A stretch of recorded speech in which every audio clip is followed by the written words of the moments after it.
the shadowed halls of Ravenwood Manor, a storm traps a group of strangers with secrets as dark as the night.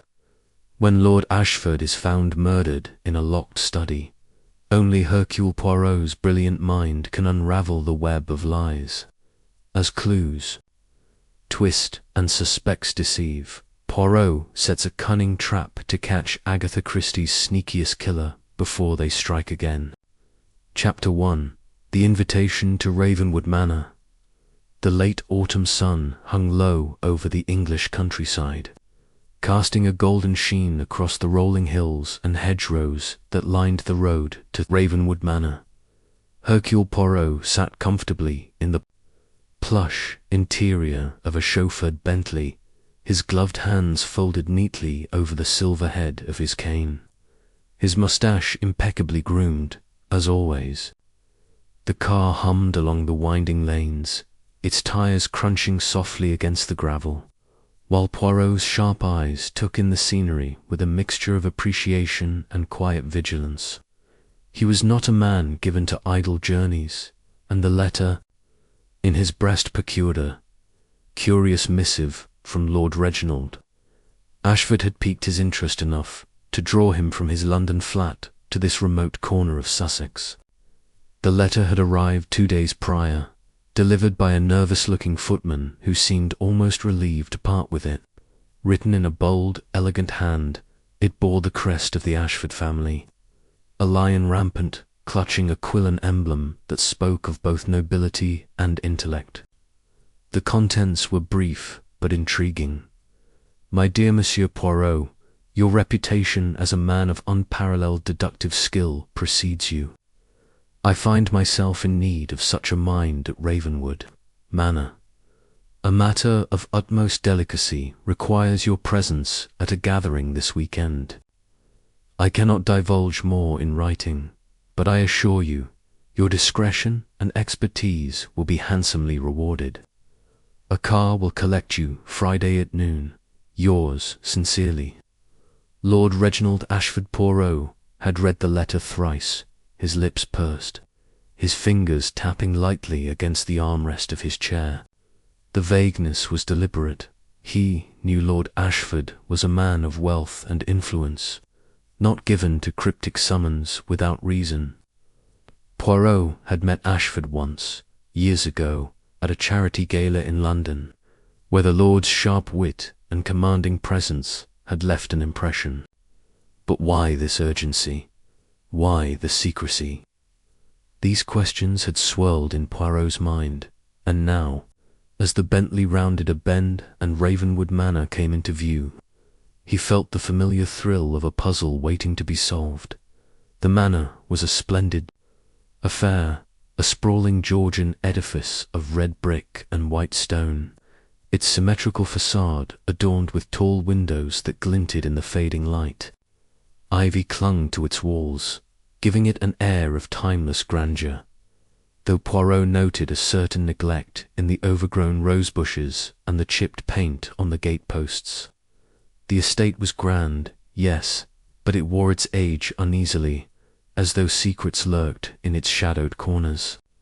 The car slowed to a stop before the grand entrance, where a liveried butler awaited, his posture stiff as a soldier's. Poirot stepped out, adjusting his hat, and offered a polite nod. "Monsieur Poirot, I presume," the butler said, his voice clipped and formal. "Oui, c'est moi," Poirot replied, his Belgian accent lending a musical lilt to the words. "And you are?" "Carson, sir, head butler of Ravenwood Manor. His lordship is expecting you. Please, follow me." Poirot followed Carson through the heavy oak doors into a cavernous hall where a chandelier glittered overhead, casting prisms of light across a marble floor. Portraits of Ashford ancestors lined the walls, their stern faces gazing down as if judging the newcomer. The air smelled faintly of polished wood and lavender, but there was an undercurrent of something else, stench perhaps, or the weight of unspoken words. Carson led Poirot to a drawing-room where a fire crackled in a massive hearth. Lord Reginald Ashford stood by the mantel, a tall man in his late 50s, with silver hair and a face lined by both time and responsibility. His eyes, sharp and grey, lit up as Poirot entered. "Monsieur Poirot," he exclaimed, striding forward to clasp Poirot's hand. "You've come. I cannot tell you how relieved I am." "It is my pleasure, Lord Ashford," Poirot said, bowing slightly. "Your letter, it intrigued me. A matter of delicacy, you say?" Ashford's smile faltered, and he gestured to a leather armchair. "Please, sit. We'll discuss it privately after dinner. For now, allow me to introduce you to the others." The others were already assembling in the drawing room, drawn by the chime of a distant bell signalling drinks before dinner. Poirot's eyes swept over them, cataloguing details with the precision of a watchmaker. First was Lady Beatrice Ashford, Lord Reginald's wife, a statuesque woman with auburn hair, swept into an elegant chignon. Her emerald dress was impeccable, but her smile was tight, and her fingers toyed nervously with a pearl necklace. She greeted Poirot with a nod, her eyes darting to her husband as if seeking permission. Next was Charles Ashford, their son, a handsome man in his 30s with a restless energy. His tailored suit was slightly rumpled, and his tie was askew, suggesting either carelessness or defiance. He offered Poirot a firm handshake but little warmth, his gaze flickering toward the door as if eager to escape. Dr. Evelyn Hart, a family friend and physician, entered next. She was a striking woman, perhaps 40, with dark hair and a composed demeanour that bordered on aloofness. Her handshake was brisk, her smile polite but distant. "I've heard of your exploits, Monsieur Poirot," she said. "I hope you find our little gathering less eventful than your usual cases." "Eventful or not, Madame, I find all human gatherings to be of interest," Poirot replied, his eyes twinkling. The final guest was Victor Langston, a man of indeterminate age with a lean frame and sharp features. His dark suit was immaculate, but his eyes held a predatory glint, and his smile was more smirk than warmth. "A detective," he said, his voice carrying a faint trace of a foreign accent as stern European. Poirot guessed. "What brings you to this dreary pile of stones?" "An invitation," Monsieur Poirot said smoothly, "and perhaps a mystery." Langston's laugh was sharp, like breaking glass. "Oh, you'll find plenty of those here." Dinner was announced, and the party moved to the dining room, where a long mahogany table gleamed under candlelight. The meal was exquisite roast pheasant, creamed potatoes, and a fine Bordeaux that the atmosphere was strained. Conversation faltered, punctuated by awkward silences and forced laughter. Poirot observed it all, the way Lady Beatrice avoided her husband's gaze, the way Charles drummed his fingers on the table, the way Dr. Hart watched everyone with clinical detachment, and the way Langston's eyes lingered on the silverware as if calculating its worth. After dinner, Ashford drew Poirot aside, leading him to a small library lined with leather-bound books. The fire here was low, casting long shadows across the room. Ashford poured 2 glasses of brandy and handed one to Poirot. "I'll be frank, Monsieur Poirot," he said, his voice low.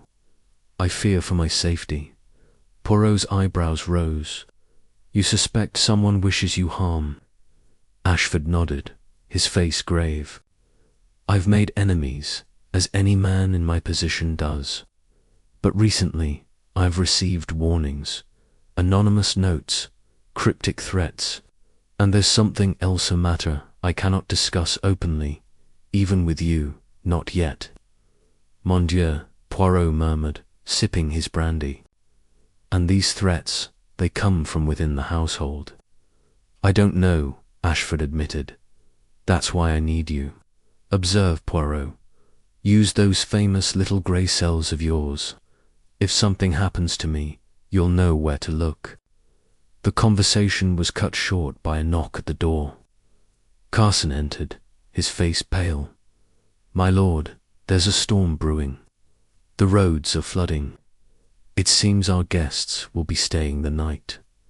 Ashford sighed. "Very well. Ensure everyone is comfortable, Carson." As the butler left, Poirot studied Ashford's face, noting the lines of worry etched deeper now. "You will be careful, Poirot said softly. Ashford forced a smile. "With you here, Monsieur Poirot, I feel safer already." But as Poirot retired to his room that night, the weight of Ashford's words lingered. The manor was a beautiful cage, its inhabitants bound by secrets and suspicions.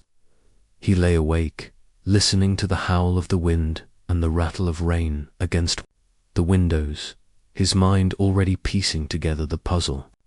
Someone in this house was hiding something, perhaps many things. And Hercule Poirot, with his unerring instinct for truth, would uncover it. The night deepened and the storm grew fiercer, as if nature itself sensed the darkness gathering within. Ravenwood Manor. Poirot closed his eyes, but sleep did not come easily. He knew with a certainty. Chapter 2. The murder in the study. The storm had been brewing all evening. A restless, brooding presence that seemed to mirror the unease within Ravenwood Manor. The wind howled through the ancient oaks surrounding the estate, rattling the lit windows and sending draughts creeping through the corridors. Inside, the grand dining room glowed with the soft flicker of candlelight, casting long shadows across the polished mahogany table where the guests had gathered for dinner. Hercule Poirot, seated at Lord Reginald Ashford's right, observed the assembled company with his usual meticulous attention, his sharp eyes noting every gesture, every glance, every subtle shift in demeanour. Lord Ashford, a robust man in his late 50s with a mane of silver hair and a commanding presence, presided over the table with an air of strained civility.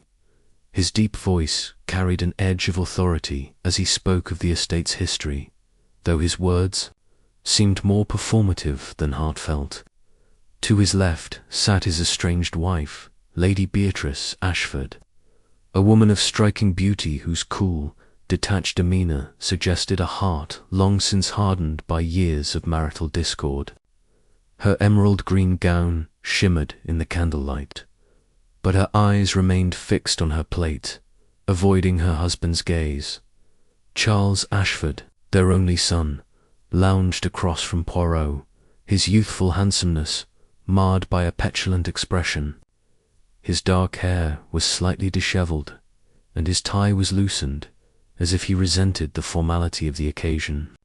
He sipped his wine with a touch too much enthusiasm, his conversation veering between boastful anecdotes and thinly veiled complaints about his father's expectations. Beside him, Dr. Evelyn Hart, a family friend and physician, maintained an air of quiet professionalism. Her auburn hair was neatly pinned, and her grey eyes held a calm intelligence, though Poirot noted a flicker of unease whenever Ashford mentioned his plans for the estate's future. The final guest, Victor Langston, was an enigma, a tall, lean man with sharp features and a guarded expression. He spoke little, his responses clipped and polite. His dark suit was impeccably tailored, but there was something about his presence and air of calculated restraint that set Poirot's instincts on edge. Ashford had introduced him as a business associate, but the nature of their connection remained vague, and Langston's guarded demeanour only deepened the mystery. Dinner progressed with an undercurrent of tension. The clink of silverware and the murmur of forced pleasantries filled the room, but the storm outside seemed to amplify the unease within. Poirot, ever the observer, noted the way Lady Beatrice's fingers tightened around her wineglass when Charles made a barbed comment about his father's old-fashioned business dealings. He saw Dr. Hart's quick glance toward Langston when Ashford mentioned a forthcoming announcement about his estate, and he observed Langston's subtle shift in posture, as if bracing for something unspoken, as the dessert course was served her. Rich chocolate torte that went largely rose from his chair, his face flushed from wine and the weight of whatever burden he carried. "My friends," he began, his voice carrying a note of gravitas, "I have invited you here not only for companionship but for a purpose. Tomorrow evening I shall share an important decision regarding Ravenwood Manor and my legacy, I trust. You will all be present." The words hung in the air, heavy with implication. Lady Beatrice's lips tightened, Charles's jaw clenched, and Dr. Hart's eyes flickered with something Poirot could not quite place: concern, perhaps, or fear. Langston merely nodded, his expression unreadable. Poirot, sipping his coffee, filed away each reaction for later consideration. The meal concluded shortly thereafter, and the guests dispersed. Lady Beatrice excused herself to her room, claiming a headache. Charles and the butler, a stoic man named Jenkins, retreated to the billiard room for a game of cards. Dr. Hart mentioned a book she wished to retrieve from the library, while Langston murmured something about needing air and slipped out toward the gardens. Poirot, accompanied by his loyal friend Captain Arthur Hastings, lingered in the dining room, ostensibly to finish his coffee, but in truth to absorb the atmosphere of the manor. "Hastings," "Mon ami Poirot," said, his voice low, "there is something in the air tonight, is there not? A certain disquiet." Hastings, a tall, earnest man with a soldier's bearing, frowned.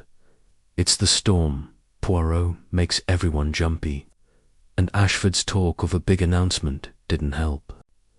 Sounds like he's about to stir up trouble."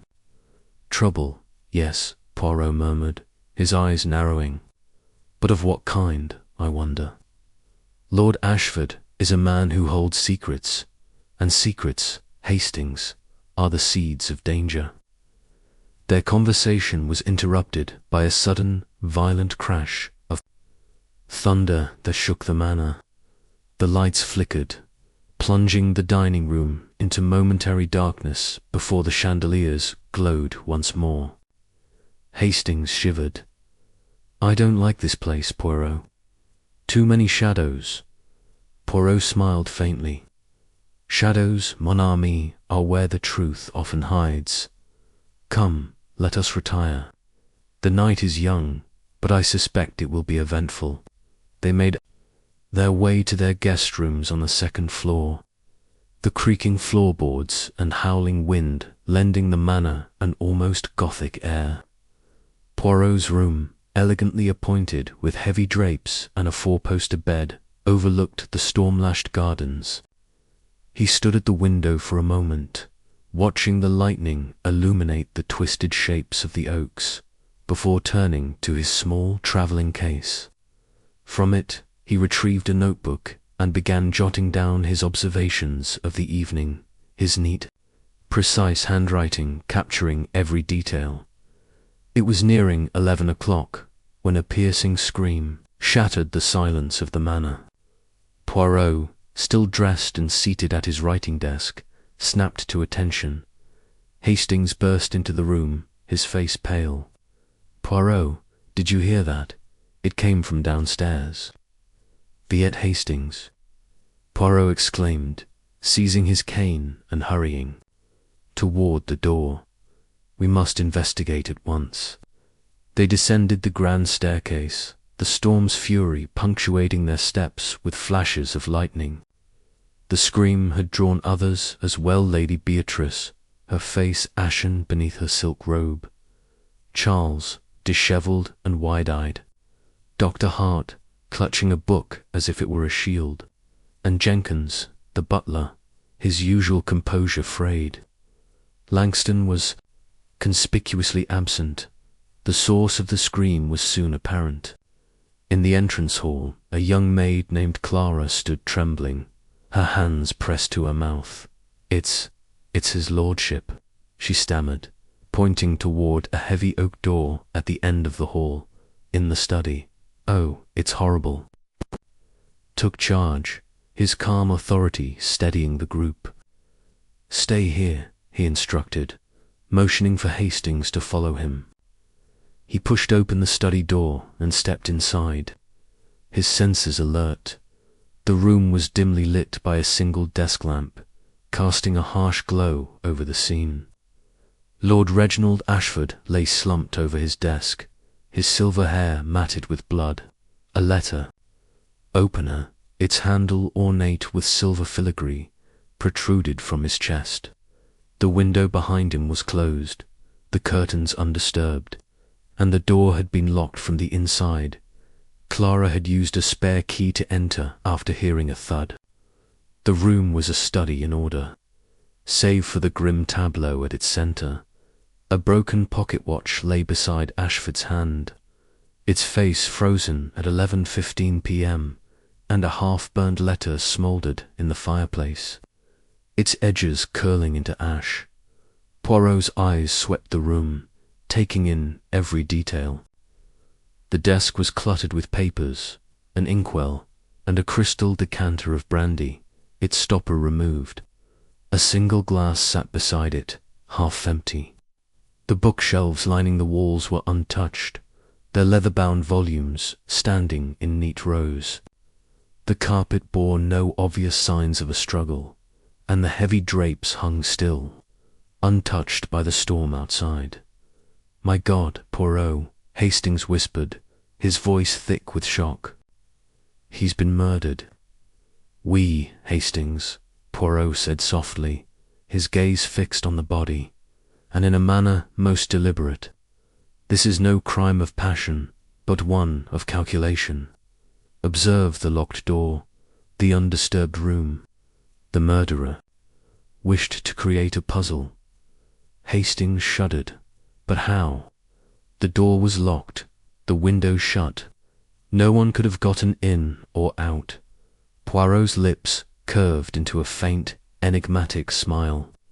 "That, mon ami, is precisely what the murderer wishes us to believe, but Hercule Poirot is not so easily deceived. Come, let us examine the scene before the others intrude." He moved to the desk, his movements precise and deliberate. He studied the letter opener, noting its position and the lack of blood on the handle, curious detail. The pocket watch, its glass cracked, intrigued him. He lifted it carefully, observing the frozen hands. 11:15, he murmured. A precise time, yet the storm makes it difficult to trust such clues. We must verify the hour. The half-burned letter in the fireplace drew his attention next. Using a pair of tongs from the hearth, he retrieved the fragile remnant, laying it on the desk. The paper was scorched, but a few words remained legible. "You will regret. Secrets. Payment." The handwriting was unfamiliar, but the tone suggested menace. Poirot's eyes narrowed. A blackmail note, perhaps, or a threat. This, Hastings, is a piece of the puzzle. He turned to the window, inspecting the latch. It was secure, with no signs of tampering. The sill bore a faint smudge, barely noticeable, but Poirot's keen eyes caught it. "Interesting," he said, running a finger along the edge. "Dust. Disturbed, yet no footprints on the carpet. Curious, Nan." Before he could investigate further, the door burst open, and Inspector Grayson, the local police chief, strode in, followed by the rest of the household. Grayson was a burly man with a ruddy face and a nonsense demeanor. "What's all this, then?" he demanded, his eyes narrowing at the sight of Ashford's body. Good Lord, it's murder. Indeed, Inspector Poirot said calmly, and one that requires careful consideration. I suggest you secure the room and allow no one to touch anything until we have completed our observations. Grayson bristled at the suggestion but nodded. Right, Jenkins, keep everyone out. And you, Mr. Poirot, what's your interest here? I am a guest, Poirot replied, his tone mild but firm, and a detective of some reputation. Lord Ashford invited me here, I believe, because he anticipated trouble. Alas, I arrived too late to prevent it. The household gathered just outside the study, their faces a mix of shock, fear, and suspicion. Lady Beatrice clutched her robe, her eyes darting between the body and the other guests. Charles paced, muttering curses under his breath. Dr. Hart stood rigid, her medical training evident in her attempt to maintain composure, though her hands trembled slightly. Langston, who had appeared at last, leaned against the doorframe, his expression unreadable. Poirot turned to Clara, the maid, who was still trembling. Mademoiselle, tell me precisely what you heard and saw. Clara swallowed hard. I was in the hall, sir, tidying up. I heard a thud, like something heavy falling, and then nothing. I thought his lordship might have fallen, so I fetched the spare key and opened the door. That's when I saw him, like that. She gestured toward the body, tears welling in her eyes. And you saw no one else? Poirot pressed. No, sir. The hall was empty. The storm was so loud, I wouldn't have heard footsteps anyway. Poirot nodded, dismissing her gently. He turned to Grayson. Inspector, I suggest we verify the alibis of all present.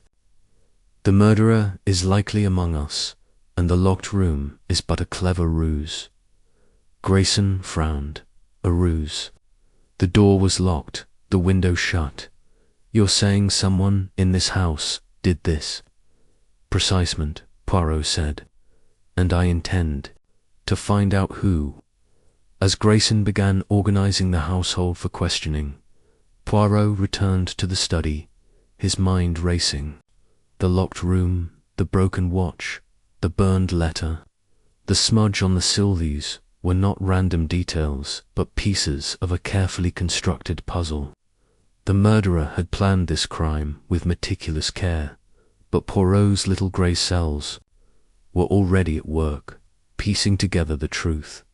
He knelt beside the desk, examining the brandy glass. A faint residue clung to the rim, barely visible. He sniffed it cautiously, detecting a bitter undertone beneath the alcohol's aroma. Poison, perhaps, he murmured to Hastings, or a sedative. We must have this analyzed. Hastings shook, his head in disbelief. This is diabolical, Poirot. Whoever did this thought of everything. Not everything, mon ami, Poirot said, his eyes gleaming. No one can outwit Hercule Poirot.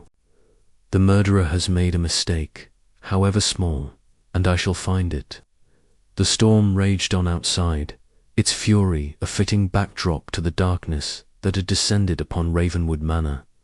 As Poirot continued his examination, the household waited, their secrets simmering beneath the surface, each one a potential suspect in a crime that seemed impossible yet was all too real. The study, with its heavy silence and the lifeless form of Lord Ashford, became the stage for Poirot's investigation.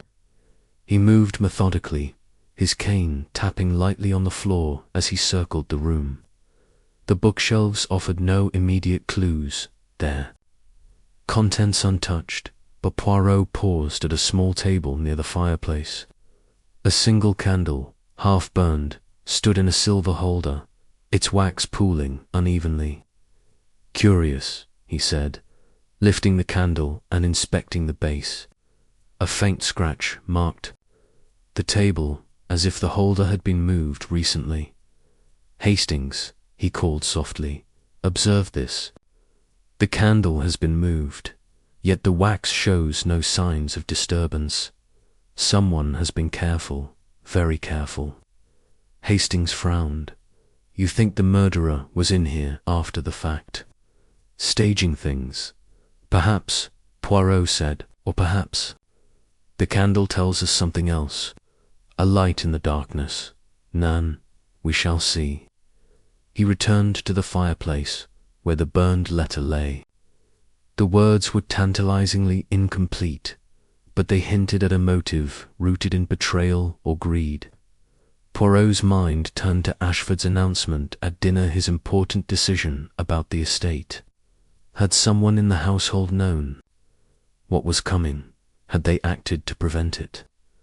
The door creaked open, and Inspector Grayson re-entered, his notebook in hand. "I've got statements from the lot of them," he said gruffly. "Lady Beatrice says she was in her room all evening. Charles was with Jenkins in the billiard room. Dr. Hart was in the library, reading, and that Langston fellow claims he was outside, walking the grounds." "And you believe them?" Poirot asked, his tone laced with skepticism. Grayson shrugged. "No reason not to, yet. But I've sent for my men to search the grounds. If there's a stranger about, we'll find him." Poirot shook his head. "You waste your time, Inspector. The answer lies within these walls, not without. Tell me, what of the key? Clara said she used a spare, but where is the original?" Grayson blinked, caught off guard. "The original, I don't know. It wasn't on Ashford's person." Poirot said, his eyes gleaming. "A missing key, a locked door, a murder in a room that appears impregnable. This is no ordinary crime, Inspector. This is a performance, and we must applaud the murderer's ingenuity before we unmask them." As the night wore on, Poirot and Hastings remained in the study, cataloguing every detail. The storm showed no signs of abating, its relentless assault on the manor mirroring the tension within. The household retired to their rooms, save for Jenkins, who stood guard at the study door, his face pale but resolute. Poirot paused at the window once more, staring out into the darkness. The smudge on the sill nagged at him, a detail that refused to fit neatly into the puzzle. He traced its outline with a gloved finger, his mind racing.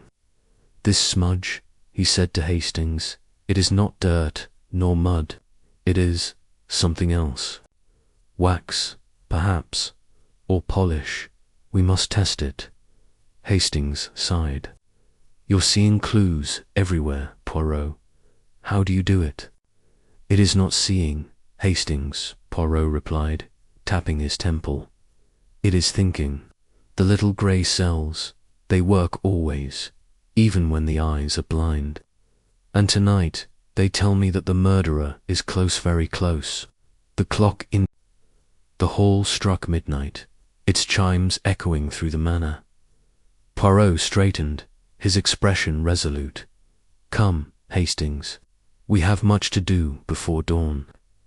The murderer believes they have outwitted us, but they are mistaken. Hercule will not rest until the truth is revealed."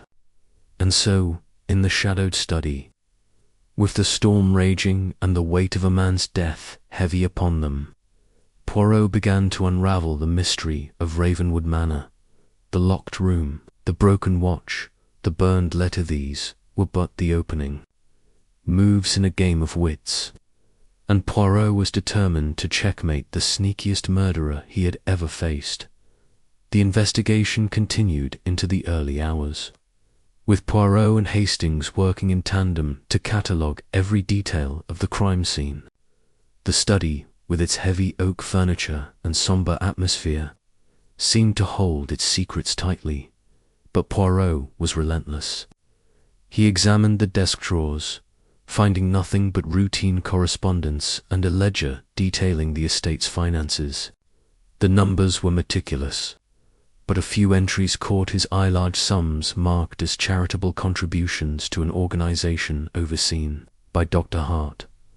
Poirot made a mental note to explore this further. The brandy decanter was another point of interest.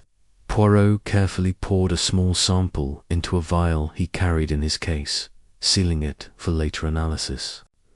"If there is poison, Hastings," he said, "it will tell us much about the murderer's methods. A stab wound is dramatic, but poison is subtle. We must consider both." Hastings nodded, though his expression was grim. "This feels personal, Poirot. That letter opener, it's not something you'd pick up on a whim. It's from the desk, part of the manor. Whoever did this knew exactly what they were doing.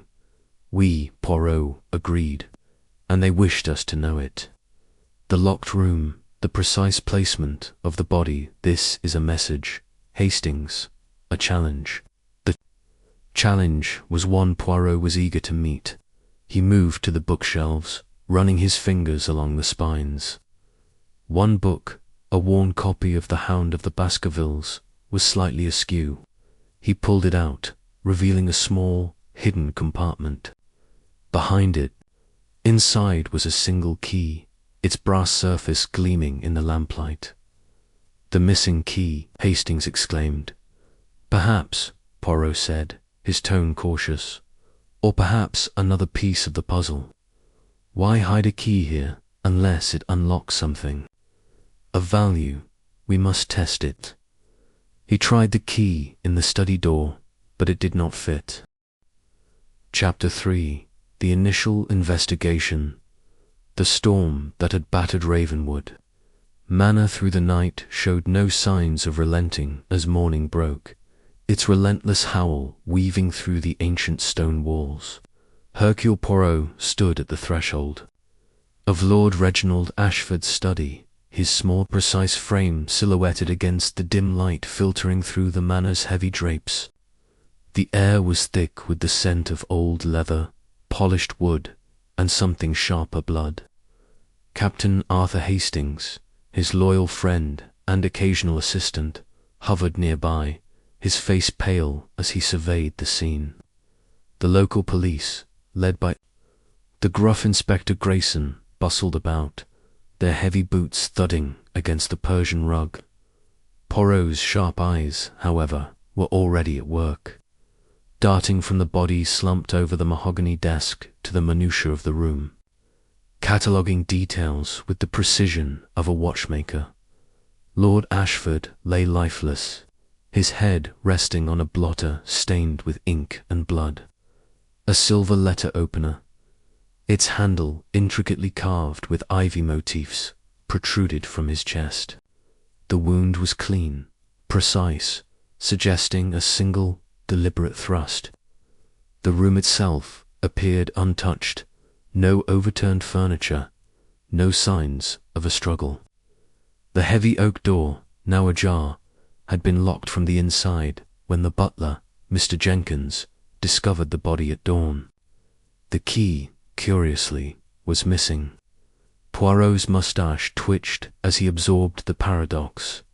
A locked room, a dead man, and a murderer who had seemingly vanished into the storm. "Mon ami," Poirot said, turning to Hastings, "this is no ordinary crime. The mind that planned this was meticulous, cunning. We must proceed with care, for the truth lies in the details." Hastings nodded, though his expression betrayed his unease. "It's ghastly," Poirot stabbed in his own study, with no way in or out. "It's as if the killer was a ghost." Poirot's lips curled into a faint smile. "A ghost, Hastings? Non. The murderer is flesh and blood, and they are here among us. The locked door is but a trick, a sleight of hand to distract us. We must look beyond the obvious." Inspector Grayson, a burly man with a greying moustache, and a penchant for barking orders, approached. His face was set in a scowl, his notebook clutched tightly in one hand. "Mr. Poirot, I've seen my share of murders, and this one's straightforward enough. Some vagrant broke in, killed his lordship, and slipped out in the storm. We'll have the dogs out by noon, mark my words." Poirot raised an eyebrow, his tone polite but firm. "Inspector, I respectfully disagree. A vagrant would not leave a room so pristine, nor would they possess the ingenuity to lock the door behind them. No, this crime was committed by someone within these walls, someone who knows Ravenwood Manor intimately." Grayson snorted, unconvinced. "You and your theories, Poirot. I'll stick to facts. The door was locked, the windows bolted, and there's no sign of forced entry. If it's not an outsider, then who? The family? The staff?" Poirot's eyes gleamed.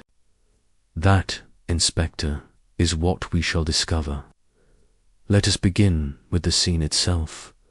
The facts, as you say, will guide us." He stepped closer to the desk, his movements deliberate, almost reverent. The study was a testament to Lord Ashford's wealth and taste. Shelves lined with leather-bound books stretched to the ceiling, their spines gleaming in the lamplight. A grand fireplace dominated one wall, its embers still glowing faintly. A single armchair sat by the window, its cushions slightly askew. Poirot's gaze lingered on the desk where Ashford's body lay. A crystal decanter of brandy sat untouched, its stopper glinting beside a half-empty glass. A pocket watch, its face shattered, lay near Ashford's hand, the hands frozen at 11:15 p.m. Poirot crouched, examining it closely. "Curio," he murmured. "The watch is broken, yet the glass is intact on the desk. This suggests it was not dropped in a struggle, but deliberately damaged." "Why?" Hastings leaned in. "To mark the time of death, perhaps." "Perhaps," Poirot replied, "but we must not assume. The time of death is a clue, yes, but it may also be a deception. We must consult the good doctor to confirm." He turned, his attention to the fireplace, where a pile of ashes caught his eye. Kneeling, he sifted through the remains with a pair of tongs borrowed from the hearth. Among the cinders, he found fragments of paper, charred but partially legible. He carefully extracted a piece, holding it to the light. The words were faint, but he could make out a phrase. "You will pay for your silence." The rest was illegible, consumed by the flames. "A letter," Poirot said, his voice low, "burned to conceal its contents, but not entirely. This fragment suggests a secret, a threat. We must learn who wrote it and to whom it was addressed." Inspector Grayson, who had been directing his constables to search the grounds, approached again. "What's that you've got there, Poirot? Evidence?" "Indeed," Poirot replied, slipping the fragment into a small envelope. "But evidence of what? We shall see. Tell me, Inspector, has the room been searched thoroughly?" "As thoroughly as can be," Grayson said. "No footprints, no fingerprints, nothing out of place except the body and that watch. The keys. The real puzzle. Jenkins swears it was in the lock last night, but now it's gone." Poirot's eyes narrowed. "The key is not gone, Inspector. It is hidden, or it has been taken.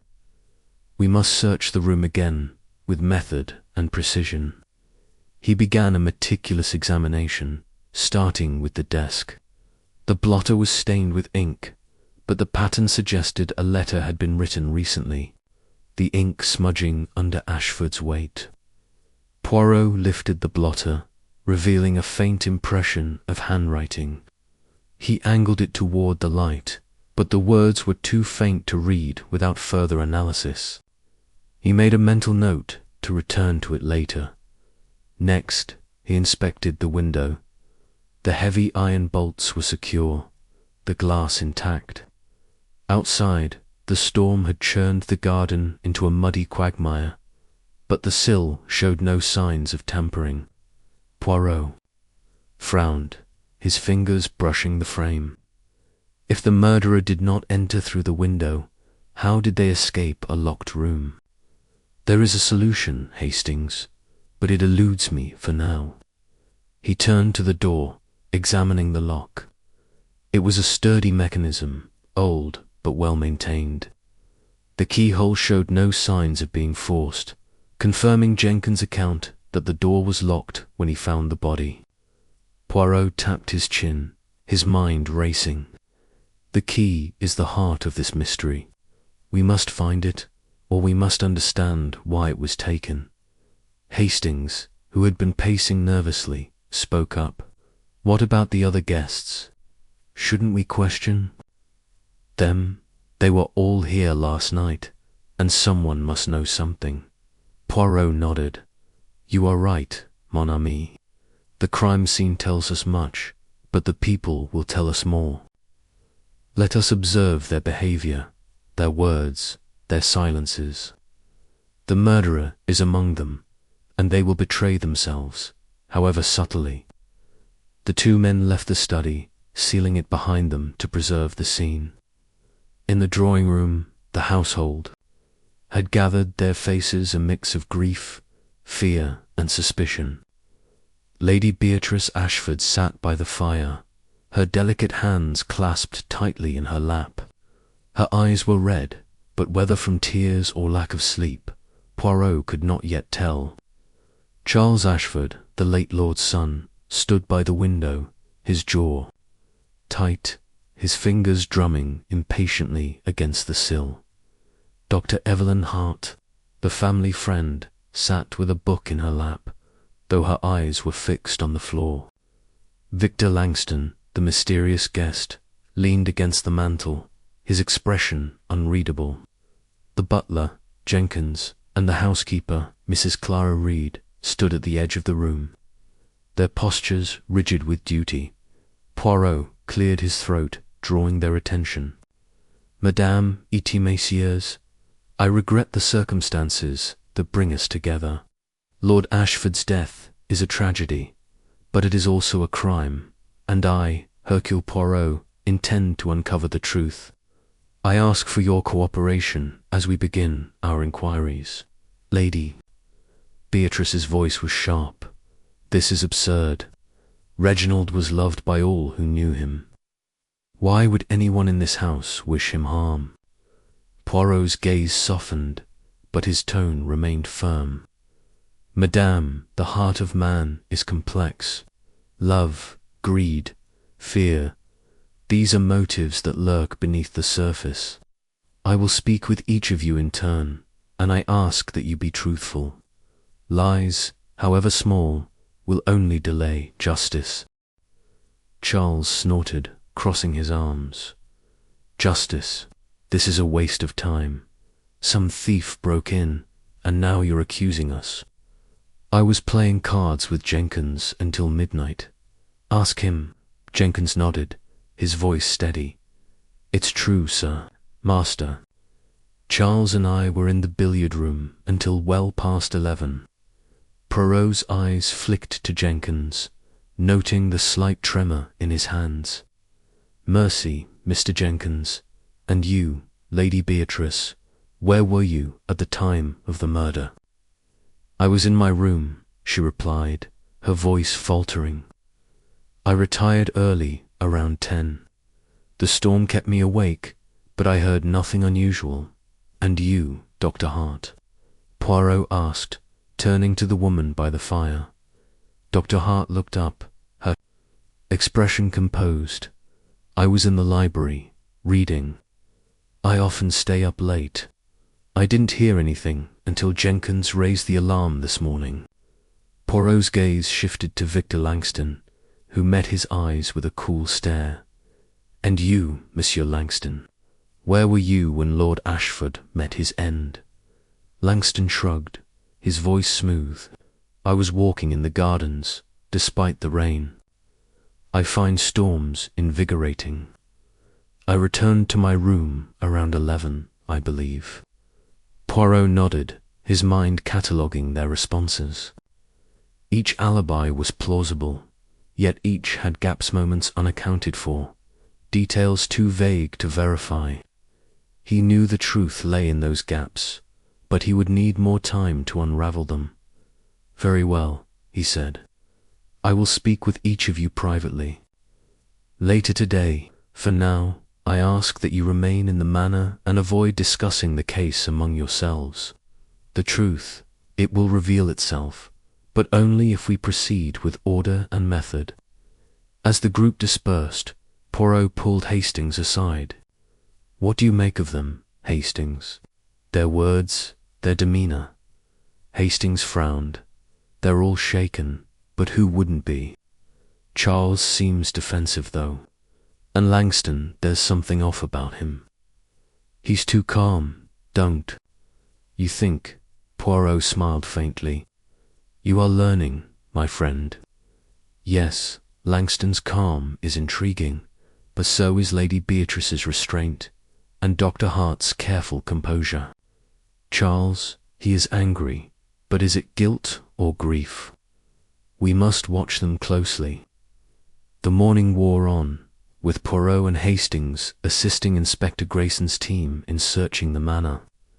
They examined the hallways, the servants' quarters, and the gardens, but found no trace of the missing key or any other obvious clues.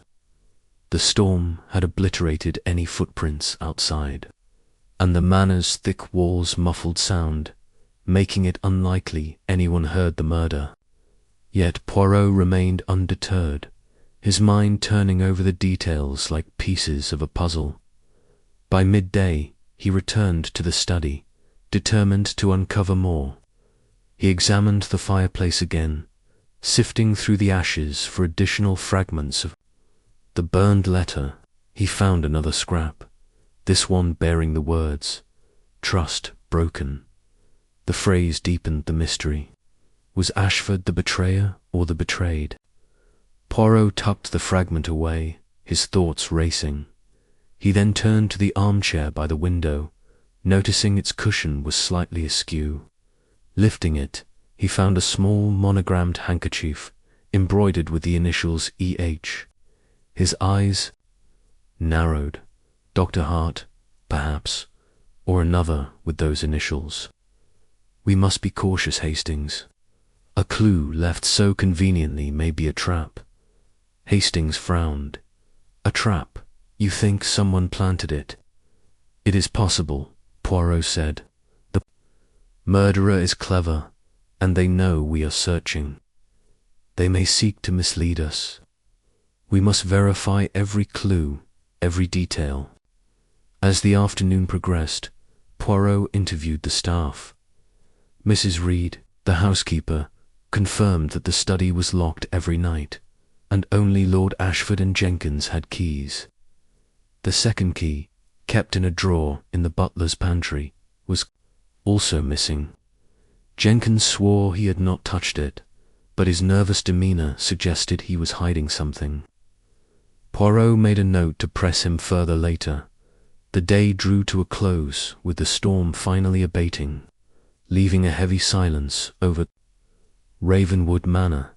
Poirot stood by the study window, gazing out at the sodden gardens. The broken watch, the burned letter, the missing key. The handkerchief, all were pieces of a puzzle that pointed to a calculated crime.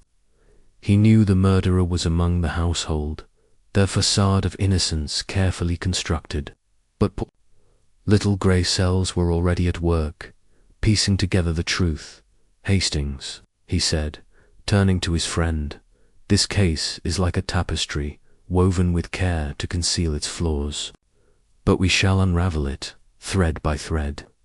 The murderer believes they have outwitted us, but they have not reckoned with Hercule Poirot.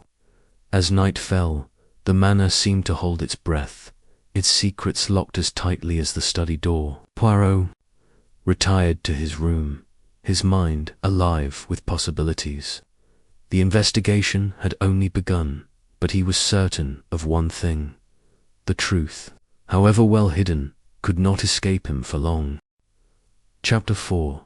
Suspects and alibis. The rain had ceased its relentless drumming against Ravenwood Manor's tall windows, leaving behind a heavy silence that seemed to cling to the air like damp wool. The grand drawing room, where Hercule Poirot had gathered the household, was bathed in the flickering glow of a chandelier, its crystal prisms casting jagged shadows on the oak-panelled walls. The atmosphere was taut, as though the very room held its breath, waiting for the first crack in the facade of civility among the guests. Poirot stood near the fireplace, his small, fastidious figure commanding attention despite his unassuming stature. His moustache, impeccably waxed, twitched slightly as he surveyed the room, his sharp green eyes darting from face to face. Captain Arthur Hastings, seated on a velvet-upholstered chair to Poirot's left, scribbled notes in a small leather-bound journal, his brow furrowed in concentration. The local police, represented by the door Inspector Grayson, stood by the door, arms crossed, his skepticism of Poirot's methods barely concealed. The suspects, Lady Beatrice Ashford, Charles Ashford, Dr. Evelyn Hart, and Victor Langston sat in a semicircle, their postures rigid, their expressions a mix of grief, fear, and barely veiled hostility. The butler, Mr. Simmons, and the housekeeper, Mrs. Clara Wren, hovered at the edges of the room, their presence almost spectral in their deference. The murder of Lord Reginald Ashford in his locked study the previous night had cast a pall over the manor, and now, with the dawn barely breaking, Poirot was determined to peel back the layers of deception. "Miss Amos," Poirot began, his voice soft, yet carrying the weight of authority, "we are gathered here to discuss the tragic events of last night. Lord Ashford, a man of great standing, has been taken from us in a manner most foul. The method of his demise, a letter opener to the heart, in a room locked from within, suggests a crime of cunning and precision. But fear not, for Hercule Poirot does not rest until the truth is brought to light. I will speak with each of you in turn, and I ask for your honesty. The smallest detail, even one you deem insignificant, may be the key to unlocking this mystery." He paused, letting his words settle like dust in the tense air. Lady Beatrice, clad in a black silk dress that seemed to absorb the light, dabbed at her eyes with a lace handkerchief. Her pale face, framed by silver-streaked hair, betrayed no emotion beyond a practiced sorrow. Charles, her son, slouched in his chair, his tailored suit rumpled, his dark eyes darting nervously toward the window as though expecting an escape. Dr. Evelyn Hart, the family friend and a physician of some repute, sat with her hands clasped tightly in her lap, her auburn hair pulled back severely, her expression one of studied calm. Victor Langston, the enigmatic guest, whose arrival had coincided with the gathering, leaned forward, his angular face unreadable, his fingers drumming lightly on the arm of his chair. Poirot turned first to Lady Beatrice. "Madame Ashford," he said, bowing slightly, "you are the lady of this house, and your husband's death is a loss most profound.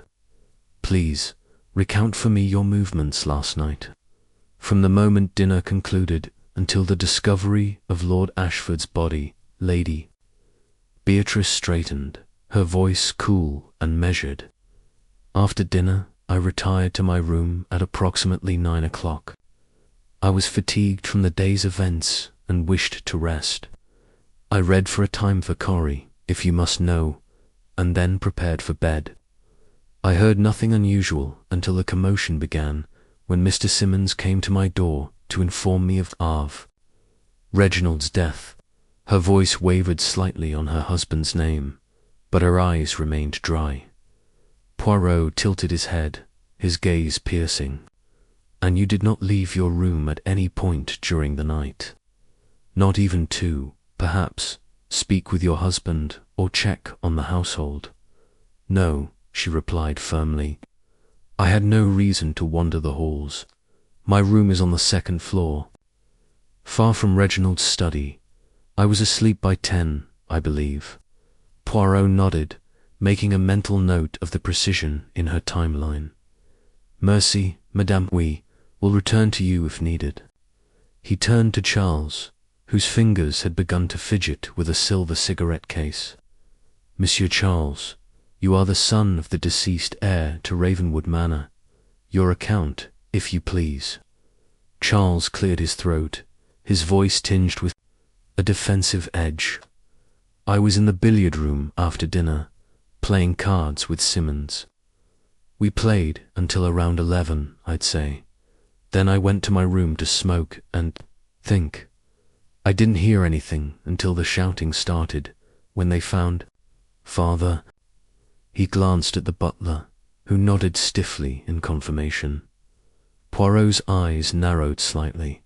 "Cards with the butler, you say? An unusual choice of companion for a young man of your station. And you were in the billiard room the entire time? No visits to the study? No conversations with your father?" "No," Charles said quickly, too quickly. "Father and we didn't speak much last night. He was in one of his moods." Poirot made no comment, merely nodding as he turned to Dr. Evelyn Hart. "Dr. Hart, you are a guest in this house, yet you have known the Ashfords for many years, Nan. Where were you when Lord Ashford met his end?" Dr. Hart's lips pressed into a thin line before she spoke, her voice steady but clipped. "I was in the library reviewing some medical journals I'd brought with me. I find it difficult to sleep in unfamiliar places, so I often read late. I was there until I heard the commotion around midnight, when I joined the others in the study." "And you saw no one else in the library?" Poirot pressed. "No one passed by? No sounds reached your ears?" "No one," she said, her eyes meeting his with a flicker of defiance. "The library is at the opposite end of the manor from the study. I was quite alone." Poirot's moustache twitched again, a sign Hastings recognized as his friend's mind cataloguing discrepancies. Finally, Poirot turned to Victor Langston, whose presence in the manor remained an enigma. "Monsieur Langston, you are a newcomer to Ravenwood, yet you seem to carry a certain weight. Where were you last night?" Langston leaned back, his smile faint and unreadable. "I took a walk in the gardens after dinner. The storm hadn't yet started, and I find the night air invigorating. I returned to the house around 10:30, perhaps, and went to my room. I heard nothing until the butler's shouts woke me." "A walk in the gardens," Poirot repeated, his tone neutral but his eyes sharp. "Alone, in the dark, with a storm approaching, most curious. And you saw no one else?"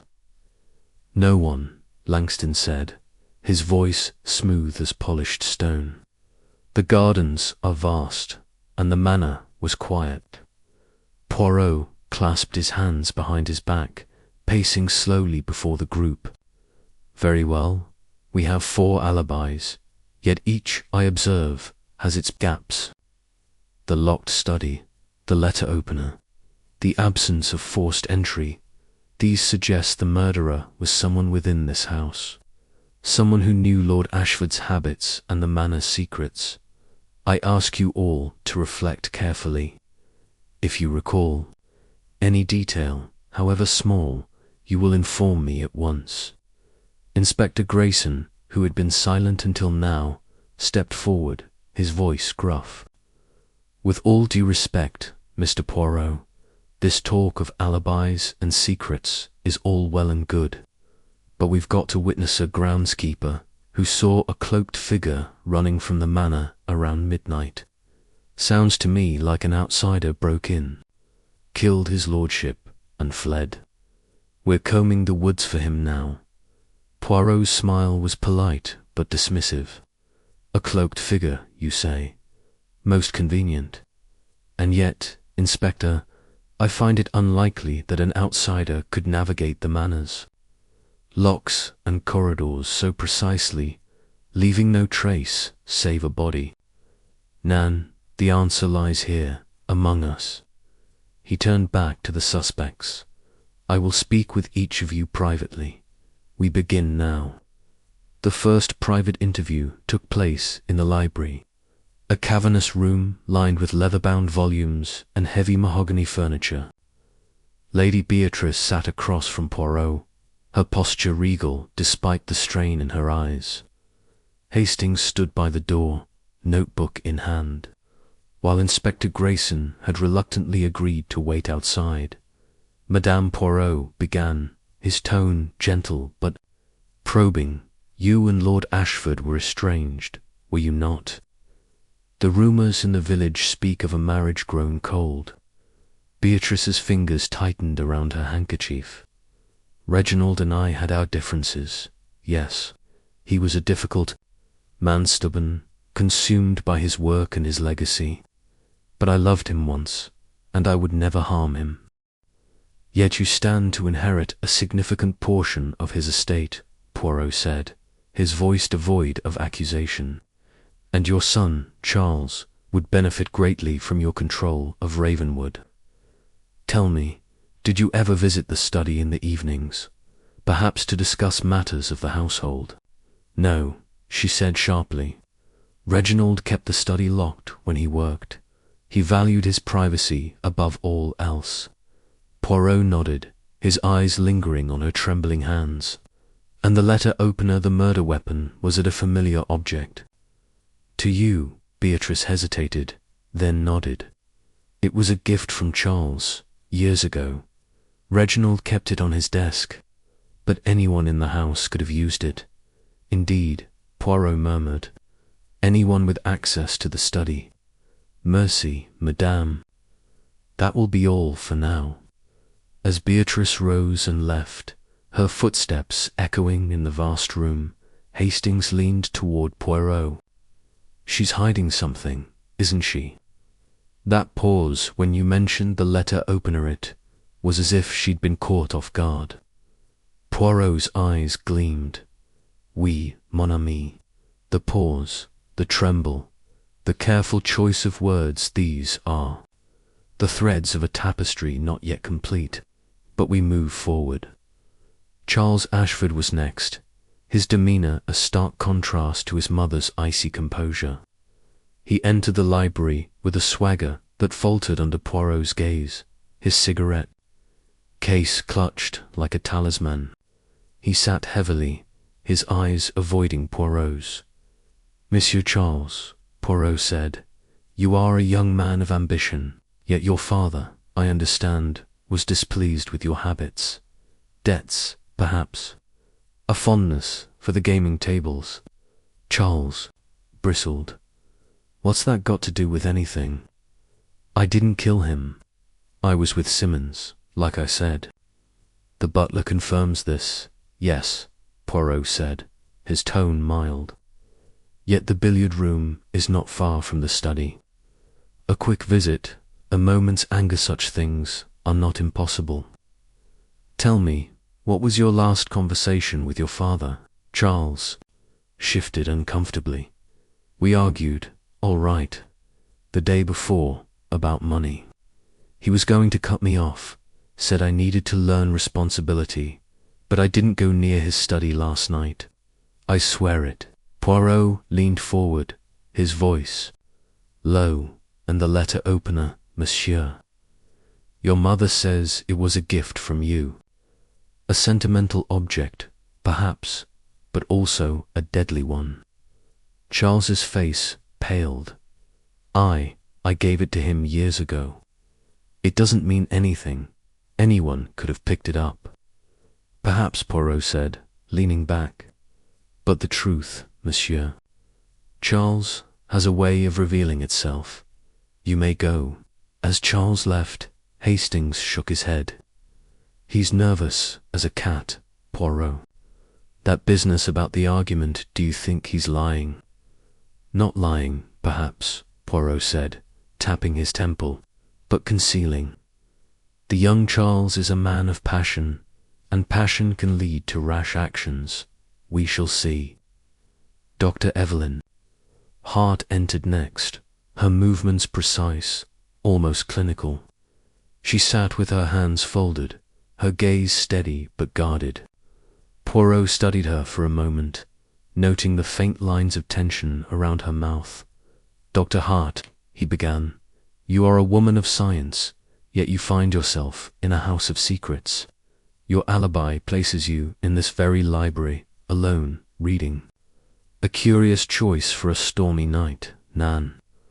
"I enjoy my work," she said evenly. "The journals keep me occupied. I had no reason to be anywhere else." "Yet you knew Lord Ashford well," Poirot said. "Perhaps better than most. There are whispers, Doctor, of a past closeness between you and the late Lord. A friendship, or something more." Her eyes flashed, but her voice remained controlled. "Reginald and I were friends, nothing more. I cared for him as I care for all my patients. His death is a tragedy, and the letter opener," Poirot asked, his tone deceptively casual. "Did you ever notice it on his desk, perhaps during a visit to the study?" "I rarely went to the study," she said quickly. "Reginald preferred to meet in the drawing room or the garden. I don't recall the letter opener specifically." Smile was faint, but knowing. "Mercy, Doctor. Your clarity is most appreciated." As she left, Hastings frowned. "She's too calm, Poirot. It's unnatural. And that bit about not noticing the letter opener, she didn't even blink when you mentioned it. Calm." "Yes," Poirot said, his eyes narrowing, "but the calm of one who has rehearsed her words. The good doctor is not as detached as she wishes us to believe." Victor Langston was the last to be interviewed, his presence like a shadow slipping into the room. He sat with an easy grace, his dark eyes meeting Poirot's without hesitation. There was something almost predatory in his composure, as though he was sizing up his inquisitor. "Monsieur Langston," Poirot said, "you are a man of mystery. Your invitation to Ravenwood coincides with a murderer, coincidence most unfortunate. Tell me, why were you walking in the gardens so late?"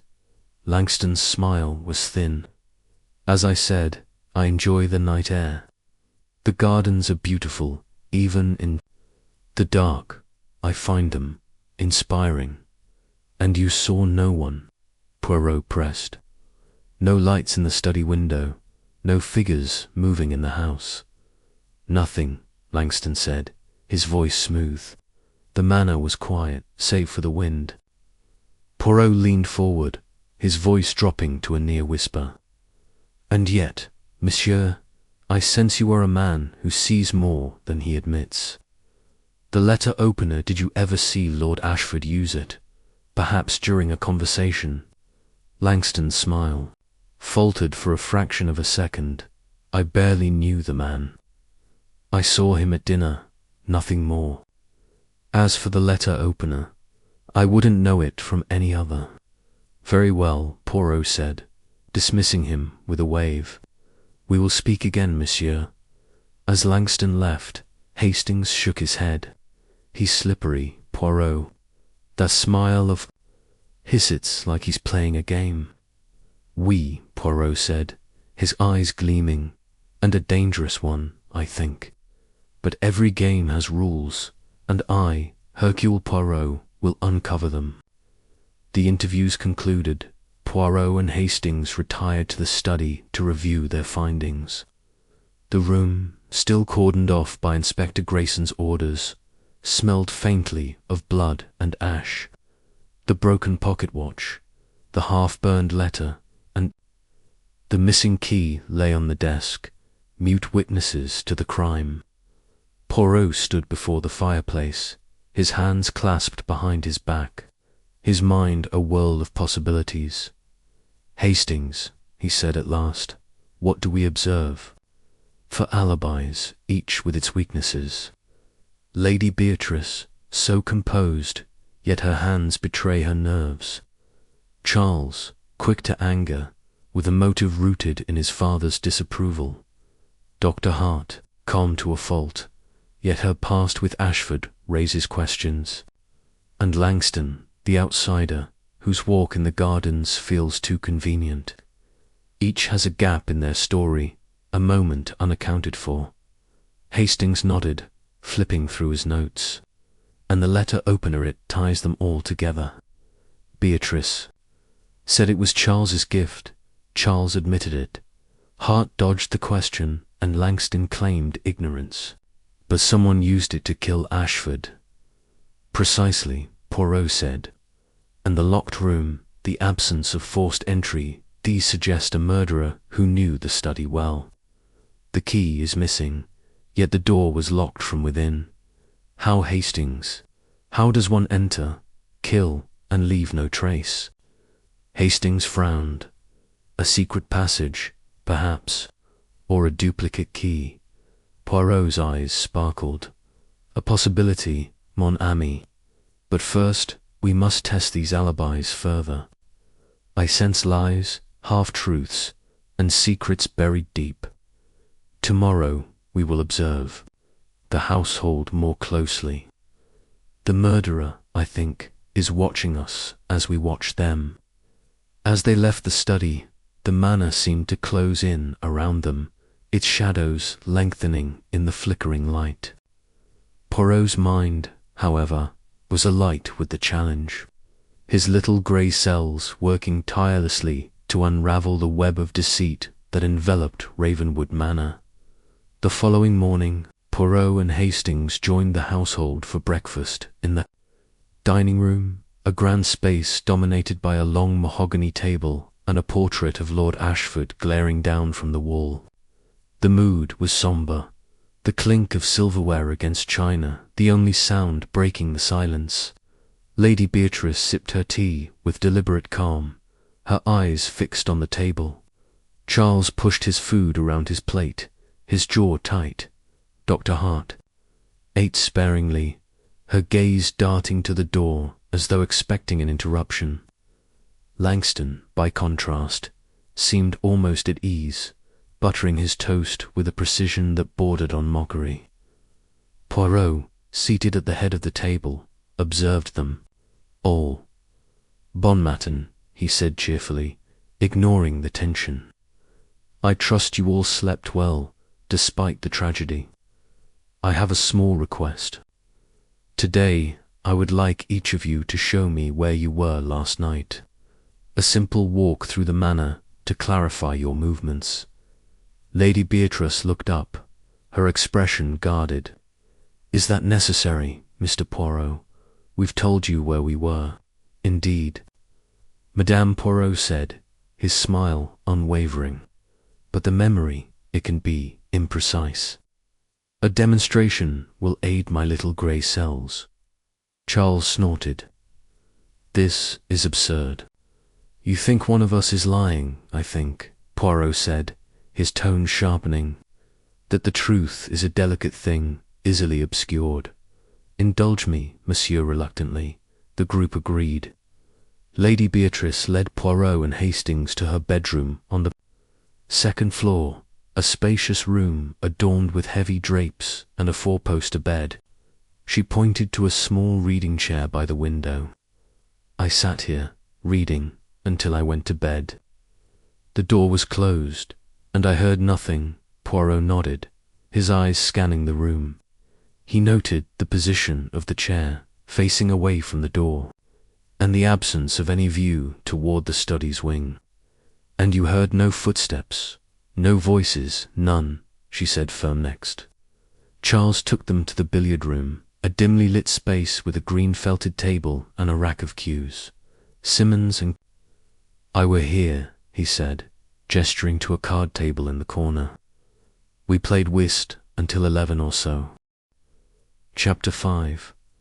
The hidden past. The morning after the murder at Ravenwood Manor was shrouded in a damp, oppressive mist that clung to the estate's ivy-covered walls, as if the very air mourned Lord Reginald Ashford's untimely demise.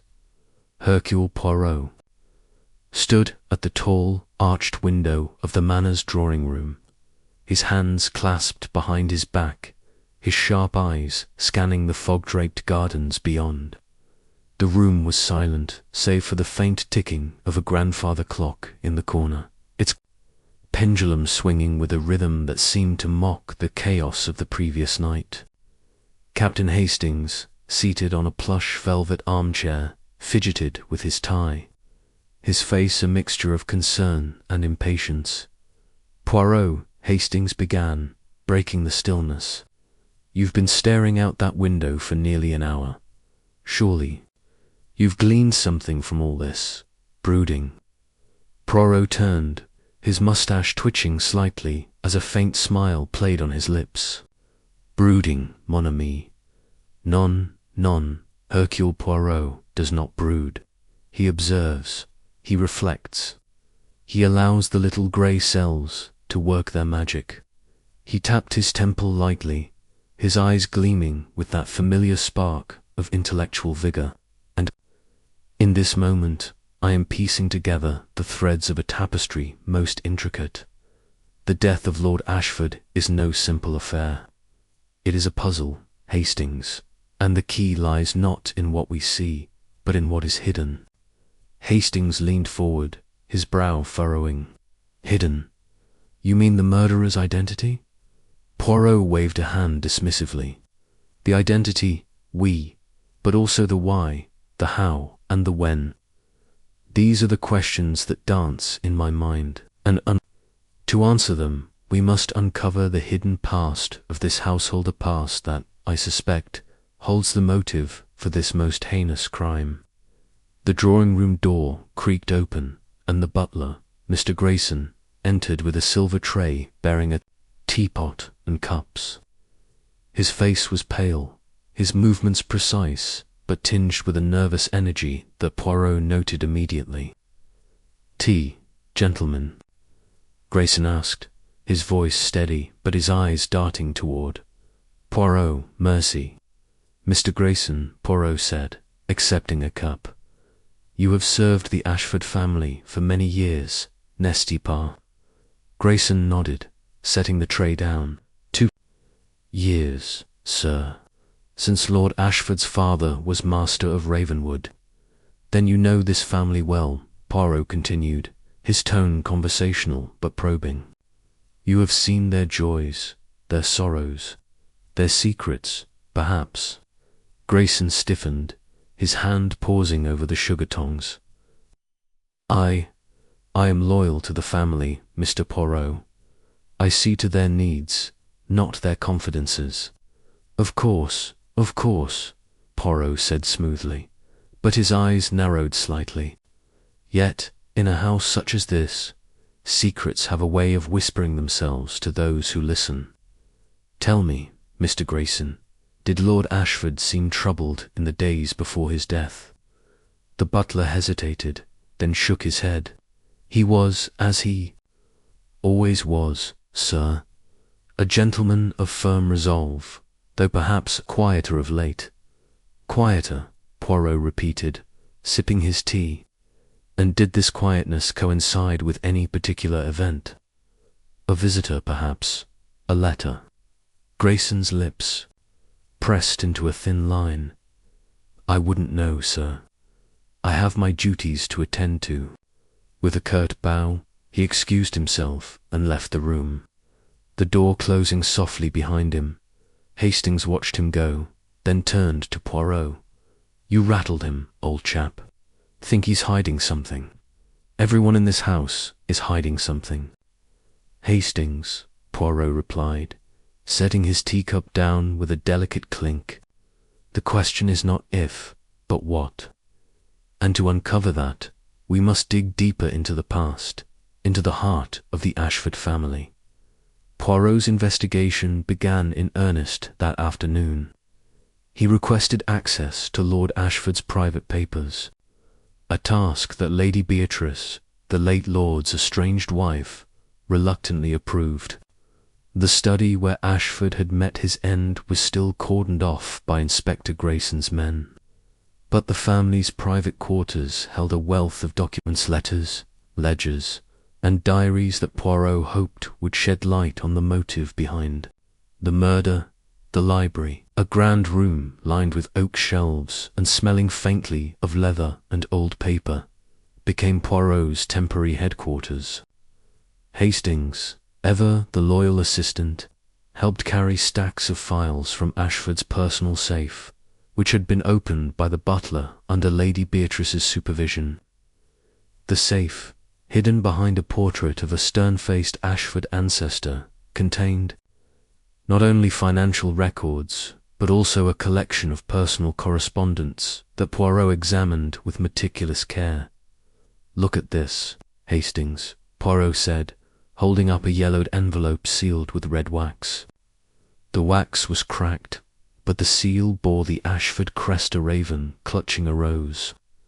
"This letter is dated 10 years ago, yet it was kept in the safe." "Why?" Hastings peered over Poirot's shoulder as the detective carefully extracted the letter. The paper was brittle, the ink faded but legible. Poirot read aloud, "My dearest Reginald, I implore you to reconsider. The course you have chosen will bring ruin upon us all. If you persist, I shall have no choice but to act. Yours in desperation, E.E." Hastings said, his eyes widening. Could that be Evelyn Dr. Hart? "Perhaps," Poirot murmured, his fingers tracing the signature. "But we must not leap to conclusions, mon ami. The initial E could belong to another, and yet the tone of this letter, it speaks of a conflict, a threat even. We must learn more about this course Lord Ashford chose." As Poirot sifted through more documents, he uncovered a series of financial records that painted a troubling picture.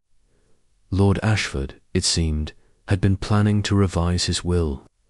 A draft, dated only a week before his death, indicated his intention to disinherit his son, Charles, in favour of a charitable trust dedicated to medical research. The trust was to be managed by none other than Dr. Evelyn Hart. "Good heavens, Poirot," Hastings exclaimed, reading over the draft. "Charles stood to lose everything. That's motive enough for murder, surely." Poirot's eyes gleamed. "Indeed, it is a motive most compelling, but we must consider the others. Lady Beatrice, for instance, her estrangement from Lord Ashford was no secret. Did she know of this change to the will? And what of Dr. Hart, who stands to gain control of a substantial fortune?" The next discovery came from a bundle of letters tied with a faded ribbon. These were love letters, written in a flowing, feminine hand, addressed to Lord Ashford in his youth. The signature was unmistakable. Evelyn Hart. Poirot's eyebrows rose as he read one particularly poignant passage. "My heart is yours, Reginald, though the world conspires to keep us apart. If only we could be free of this gilded cage, to live as we dream." Hastings let out a low whistle. So Dr. Hart and Ashford were once in love. "That's a twist I didn't see coming. And it raises questions," Poirot said, folding the letter carefully. Why did their engagement end? And why, after so many years, did Lord Ashford entrust her with his charitable trust? There is a story here, Hastings, one of passion, betrayal, and perhaps revenge. Poirot's next move was to interview Lady Beatrice. She received him in her private sitting room, a space adorned with delicate porcelain figurines and heavy silk drapes. Her face was composed, but her eyes were red-rimmed, betraying the grief she tried to conceal. "Mr. Poirot," she said, her voice cool. "I trust you are making progress in finding my husband's killer." "I progress, madame, as the little grey cells permit," Poirot replied, bowing slightly. "But I require your assistance. Tell me, if you please, about your husband's plans for his estate." "I understand he intended to alter his will." Lady Beatrice's lips tightened. Reginald was always full of grand ideas. "He spoke of a charitable trust, yes, but I paid it little mind. Our marriage was strained, as you may have heard. I had no interest in his financial schemes." "And yet, those schemes would have affected you greatly," Poirot pressed. "Did you know he planned to disinherit Charles?" Her eyes flashed with sudden anger. "Charles is our son, Mr. Poirot. Whatever Reginald's faults, he would not have been so cruel." "But the documents suggest otherwise," Poirot said gently. "And I wonder, madame, if you were aware of a certain letter from years ago, signed with the initial E." Lady Beatrice's hand froze on her teacup. "I don't know what you're talking about," she said, but her voice wavered. Poirot nodded, as if satisfied, though his mind was racing. "Merci, madame. You have been most helpful." As he left the sitting room, Hastings caught up with him. "She's hiding something, Poirot. Did you see how she reacted when you mentioned that letter?" "Indeed, I did," Poirot said. "And it confirms my suspicion. The past holds the key to this murder. But we must tread carefully, Hastings. The truth is like a delicate flower. One wrong move, and it may wither before we can grasp it." The afternoon brought Poirot to Charles. Ashford, who was lounging in the billiard room, a glass of brandy in his hand. His face was flushed, his eyes bloodshot, and Poirot noted the faint tremor in his fingers as he set the glass down. "Mr. Poirot," Charles said, his tone brash, but unsteady, "I hope you're not here to accuse me of anything. I loved my father, despite our differences." "Differences," Poirot said, tilting his head. "Such as your, how shall we say, extravagant habits." Charles's jaw tightened. "Father was always lecturing me about money. Said I was squandering the family fortune, but I'm his heir, aren't I? It's my right." "Not if he changed his will," Poirot said, watching Charles closely. "Did you know of his plans to disinherit you?" Charles's face paled, and he took a quick sip of brandy. "That's nonsense. He wouldn't dare." "But he did dare," Poirot said, his voice soft but unyielding. "And I wonder, monsieur, what you would have done to prevent such a change." Charles slammed his glass down, the liquid sloshing onto the table. "You're barking up the wrong tree, Poirot. I was playing cards with Grayson that night. Ask him." "I shall," Poirot said, his smile enigmatic. "And I shall ask many other things as well." The final interview of the day was with Victor Langston, the mysterious guest whose presence at Ravenwood had puzzled Poirot from the start. They met in the conservatory, a glass-walled room filled with exotic plants and the faint hum of bees. Langston, a tall man with sharp features and a guarded demeanor, stood by a potted orchid, his fingers tracing its petals. "Mr. Langston," Poirot began, "you are an enigma. Tell me, why did Lord Ashford invite you to Ravenwood?" Langston's eyes flicked to Poirot, then away. "We were old acquaintances. He thought I might enjoy the weekend." "An acquaintance," Poirot repeated, his tone skeptical. "Yet you seem to know this family well, perhaps too well. Were you aware of Lord Ashford's plans to alter his will?" Langston's hand stilled. "I don't concern myself with other people's finances, Mr. Poirot, and yet you were seen arguing with Charles," Poirot said, his voice sharp.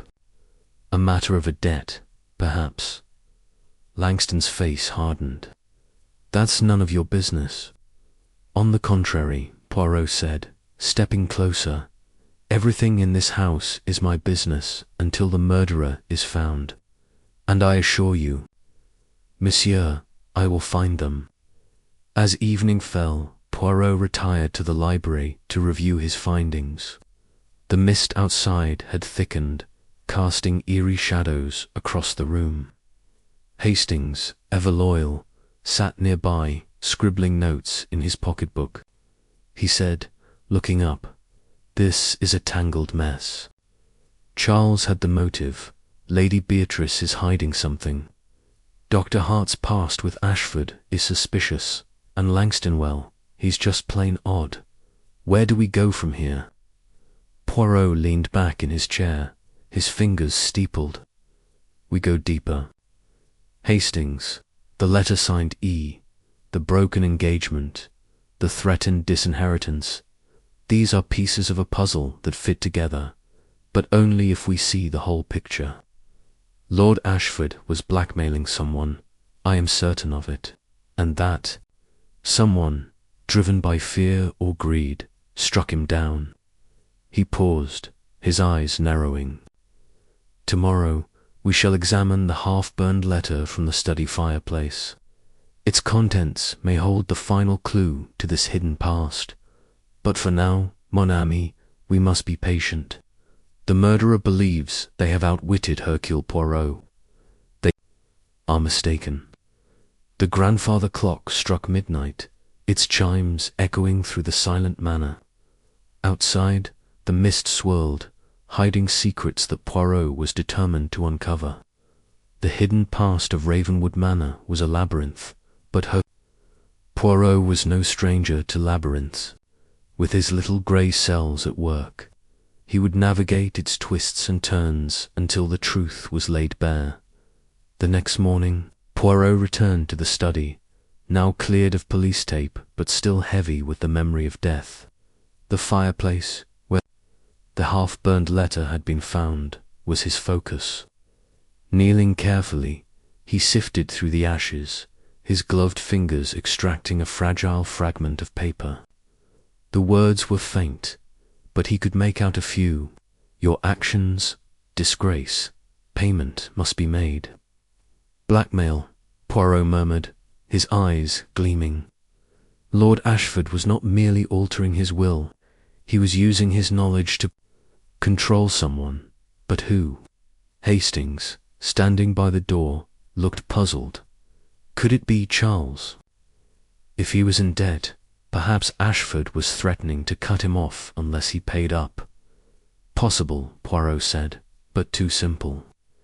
The letter's tone suggests a deeper secret, one tied to the heart of this family. We must learn more about Dr. Hart's past with Ashford, and why Lady Beatrice reacted so strongly to the mention of that old letter. The investigation continued through the day, with Poirot and Hastings combing through more documents and questioning the staff. The housekeeper, Mrs. Ellis, revealed a tantalizing detail years ago. Dr. Hart had left Ravenwood abruptly after a heated argument with Lord Ashford. The reason was never made public, but rumours swirled of a scandal involving missing funds from Ashford's early charitable ventures. A scandal, Poirot said, his eyes narrowing, and Dr. Hart now stands to control a new charitable trust. This is no coincidence, Hastings. By late afternoon, Poirot had pieced together a timeline of events. 20 years ago, Evelyn Hart and Reginald Ashford had been engaged, but their relationship ended abruptly. Shortly after, Ashford married Beatrice, and Evelyn left Ravenwood, only to return years later as a family friend. The letters in the safe suggested unresolved feelings, but the financial records hinted at something darker, possible embezzlement by Evelyn during her time managing Ashford's early charities. Suppose, Poirot said to Hastings as they walked the manor's corridors, that Lord Ashford discovered evidence of Dr. Hart's past misdeeds. Suppose he threatened to expose her unless she complied with his demands. What would a woman of her intelligence and ambition do? Kill him to keep her secret, Hastings said grimly. Precisement, Poirot said, but we lack proof. The letter in the fireplace, the perfume on the letter opener, these are clues, but they are not enough. We must set a trap, Hastings, to make the murderer reveal themselves. The day ended with Poirot in deep thought, his mind weaving together the threads of motive, opportunity, and deception. The hidden past of Ravenwood Manor was a tapestry of broken promises, hidden scandals, and buried grudges.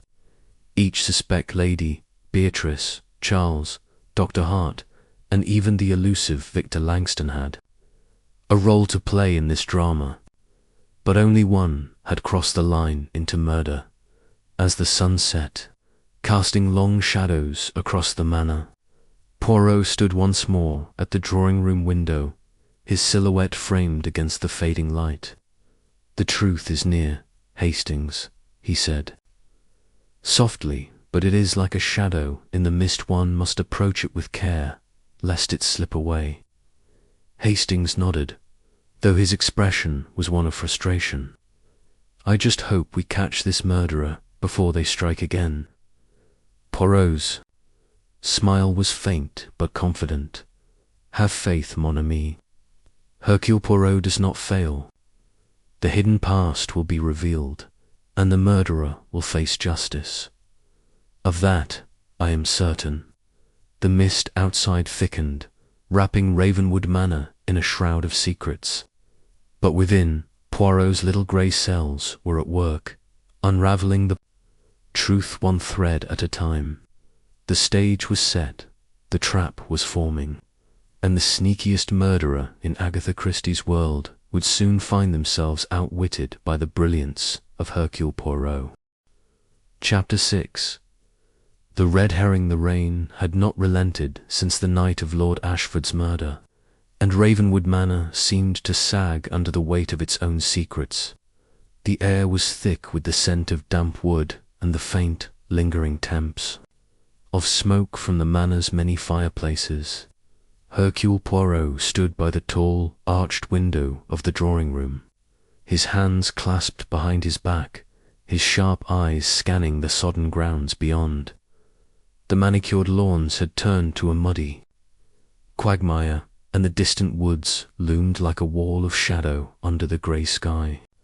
Somewhere out there, he thought, the truth lay hidden, not in the obvious places, but in the subtle, the overlooked, the deliberately obscured. Captain Arthur Hastings, ever the loyal companion, sat in a high-backed armchair near the fire, his notebook open on his lap.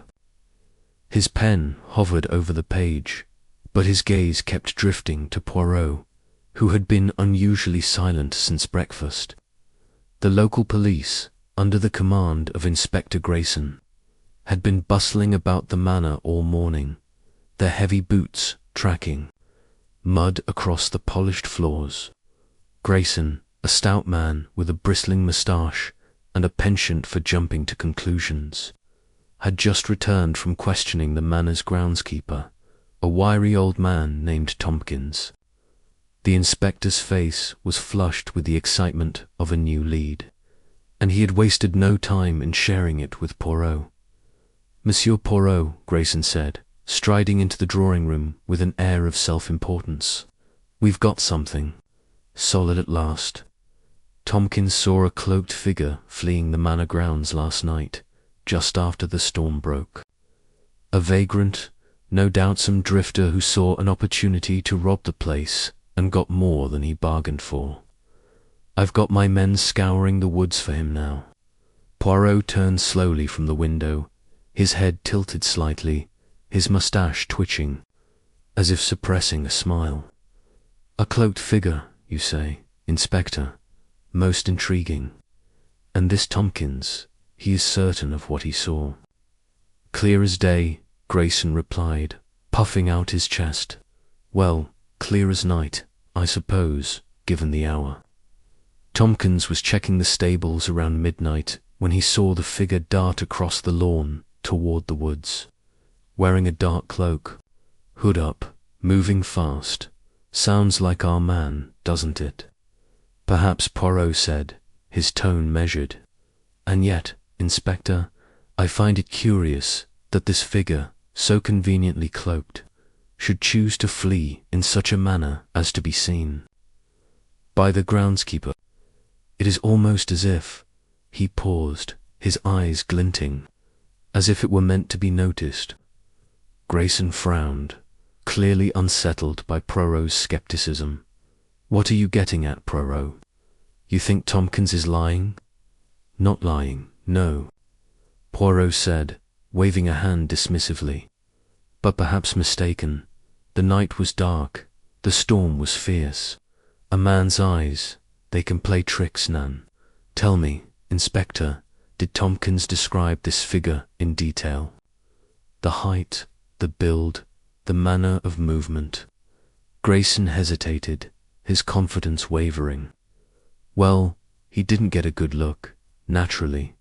It was dark, and the figure was moving quickly. But he's sure it was someone not from the household. No one here would be skulking about in a cloak like that. Poirot's lips curved into a faint smile. No one, you say? We shall see, Inspector. We shall see. Hastings, who had been listening intently, scribbled a note in his book. Cloaked figure, he muttered. Sounds like something out of a penny dreadful. Do you really think it's a distraction, Poirot? Poirot did not answer immediately. Instead, he crossed the room to the fireplace, where a low fire crackled, casting flickering shadows on the oak-panelled walls. He picked up a poker and prodded at the logs, his movements deliberate, almost meditative. A distraction, mon ami. Oui, it is possible. The murderer, he is clever. He wishes to lead us away from the truth, to make us chase shadows in the woods, while the real clues lie here, within these walls. Grayson snorted, folding his arms. You're overcomplicating things, Poirot. A murder like this, in a locked room, no sign of a struggle. It's the work of an outsider who got in, did the deed, and got out. This cloaked figure fits the bill perfectly. Perfectly, you say? Poirot's eyes narrowed. And yet, Inspector, the room was locked. The windows, they were bolted from the inside. The key, it is missing. How does your cloaked figure enter and leave without disturbing these facts? Nan, the answer is not so simple. Grayson opened his mouth to argue, but Poirot raised a hand, silencing him. Permit me, Inspector, to conduct my own inquiries. You pursue your vagrant, and I shall pursue the truth. We shall see who finds it first. N'est-ce pas? With a grudging nod, Grayson turned and left the room, barking orders to his constables as he went. Hastings watched him go, then turned to Poirot, his brow furrowed. You really don't think this cloaked figure is worth investigating? Poirot returned to the window, his gaze once again fixed on the grounds outside. Oh, it is worth investigating, Hastings, but not for the reasons the good inspector believes. This figure, it is like the red herring in the dish it draws. It distracts the palate. But the true flavor of the crime, it lies elsewhere. Hastings leaned forward, his curiosity piqued. So where do we start? The guests, the clues in the study. Poirot tapped a finger against his chin, his mind already racing. We start, mon ami, with the ground itself. There is something I noticed this morning, something that does not fit with the story of this cloaked figure. Come, let us take a walk. The two men donned their coats and ventured out into the drizzle, their boots squelching in the mud as they crossed the lawn toward the study's exterior window. The manor loomed behind them, its grey stone facade glistening in the wet. The window in question was set low in the wall, its frame weathered but sturdy, its panes intact. Poirot knelt beside it, heedless of the mud staining his trousers, and examined the ground closely. "Look here, Hastings," he said, pointing to a patch of earth directly beneath the window. "What do you see?" Hastings crouched beside him. Squinting, the ground was churned up, the grass trampled by the comings and goings of Grayson's men. But there, in a small, undisturbed patch, was a single footprint deep, clear, and oddly shaped. It was too small to belong to a man's boot, and its outline suggested a shoe with a narrow heel. Perhaps a woman's, a footprint, Hastings said, his voice tinged with excitement. But it doesn't match any of the men's boots in the house, does it? Could it belong to the cloaked figure? Poirot shook his head. "Nan, Hastings, this footprint, it is too deliberate, too perfectly placed. See how it stands alone, untouched by the other marks. It is as if it were left for us to find, and yet—" He trailed off, his eyes narrowing as he studied the print. "It does not match the shoes of any guest I have observed. Not Lady Beatrice's delicate slippers, not Dr. Hart's sensible heels, not the men's heavy boots. This is something else." Hastings frowned. "Something else? You mean it's not from anyone in the house?" "Perhaps," Poirot said, rising to his feet and brushing the mud from his hands. "Or perhaps it is from someone who wishes us to believe it is not. Come, let us return inside. There is much to consider." Back in the warmth of the manor, Poirot led Hastings to the library, a grand room lined with towering bookshelves and dominated by a massive oak table. The guests had gathered there, their faces drawn and tense, each avoiding the other's eyes. Lady Beatrice sat by the fire, her embroidery lying forgotten in her lap. Charles Ashford paced near the window, his hands shoved deep into his pockets. Dr. Evelyn Hart stood at the far end of the room, flipping through a medical journal with an air of forced calm.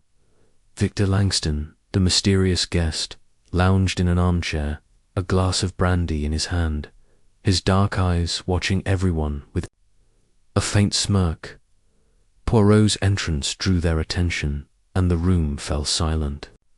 He smiled politely, his demeanour as unruffled as ever. "Mesdames et messieurs," he began, "I apologize for the intrusion, but I must ask for your cooperation. The investigation, it progresses, but there are questions that remain unanswered. I would like each of you to confirm your movements on the night of the murder, particularly around the time the storm began." Lady Beatrice looked up, her face pale but composed.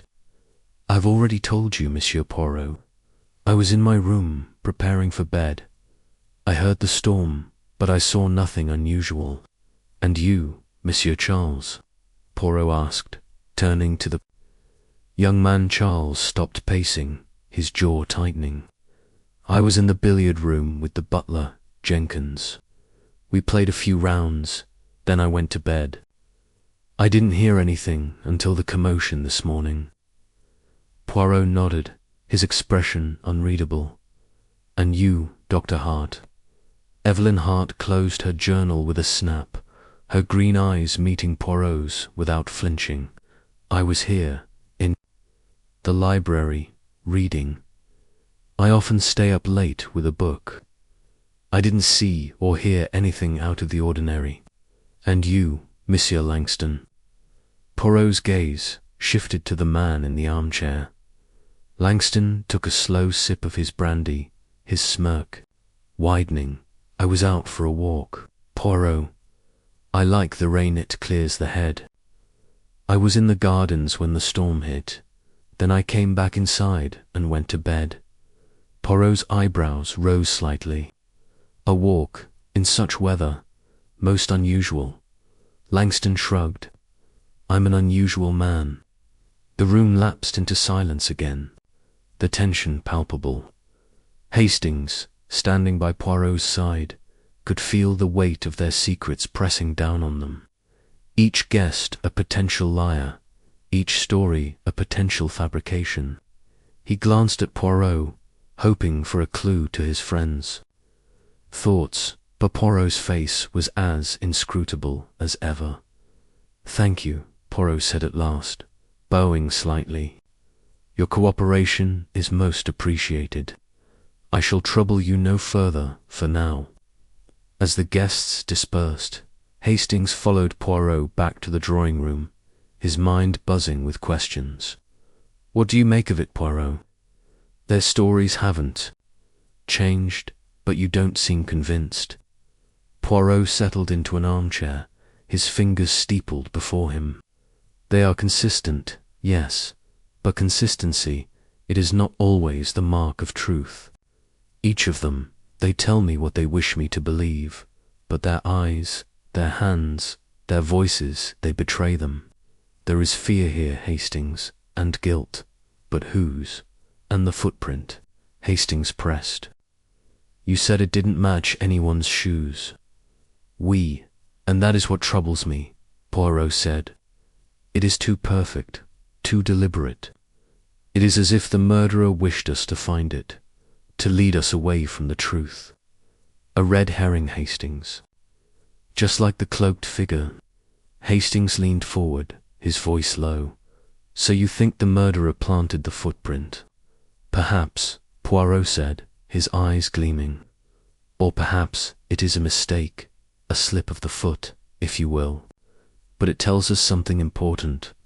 The murderer is someone who knows this manor well, someone who understands its secrets, the study, the grounds, the hidden ways in and out. They are all part of the puzzle." Over the next few hours, Poirot and Hastings methodically searched the manor for further clues. They examined the study again, finding nothing new, but confirming that the window had indeed been bolted from the inside. They questioned the staff, but none reported seeing anything unusual beyond Tompkins' cloaked figure. The butler Jenkins confirmed Charles's alibi, but his hesitation suggested he was protecting his young master. The maids, nervous and tearful, could offer little beyond their fear of the storm and the murder. As evening fell, Poirot retreated to the drawing room once more, his notebook open before him. He sketched a rough map of the manor's grounds, marking the study window, the footprint, and the path to the woods where the cloaked figure had allegedly fled. Hastings watched, fascinated, as Poirot's pen moved with precision, each line a reflection of his orderly mind. "You're building a picture, aren't you?" Hastings said. "A picture of the crime." "Oui, mon ami," Poirot replied, "but it is not yet complete. There are pieces missing, pieces that do not fit. The footprint, the cloaked figure, the missing keys, they are all parts of the same puzzle, but they do not yet form a whole." He paused, his pen hovering over the page. "There is one thing, however, that I am certain of. The murderer is here among us. This is no outsider's crime, no vagrant's whim. It is personal, calculated, and very, very clever." Hastings shivered despite the warmth of the fire. "So what's our next move?" Poirot closed his notebook with a snap, his eyes gleaming with determination. "We watch, Hastings. We listen, and we wait. The murderer, he will make a mistake. They always do. And when they do, Hercule Poirot will be there to catch them." The rain continued to fall outside, a relentless curtain that seemed to seal Ravenwood Manor off from the world. But within its walls, the game was far from over. The red herring had been cast, but Poirot was not so easily fooled. The truth, he knew, was close at hand, hidden perhaps, but not beyond the reach of his little grey cells. Chapter 7. The sneaky murderers tricked the storm that had battered Ravenwood. Manna through the night had softened to a persistent drizzle by morning, casting a grey pallor over the estate.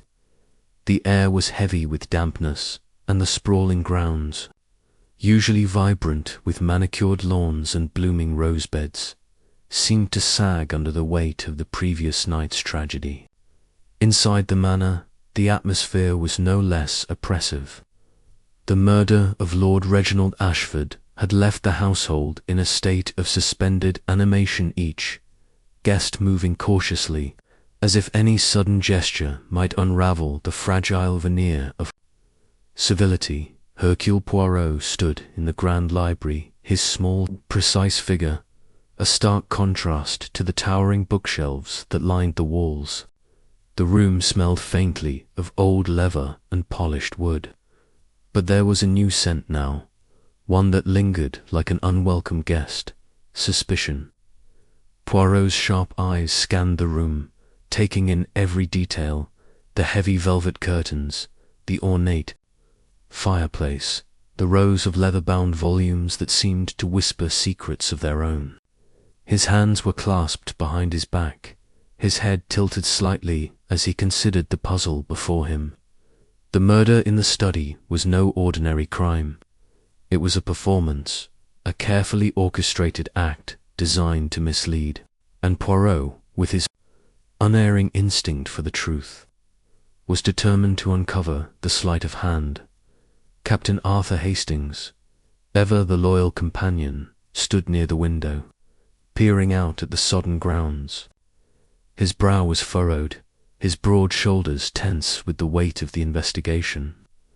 "Poirot," he said, turning to face the detective, "this business with the locked study, it's positively baffling.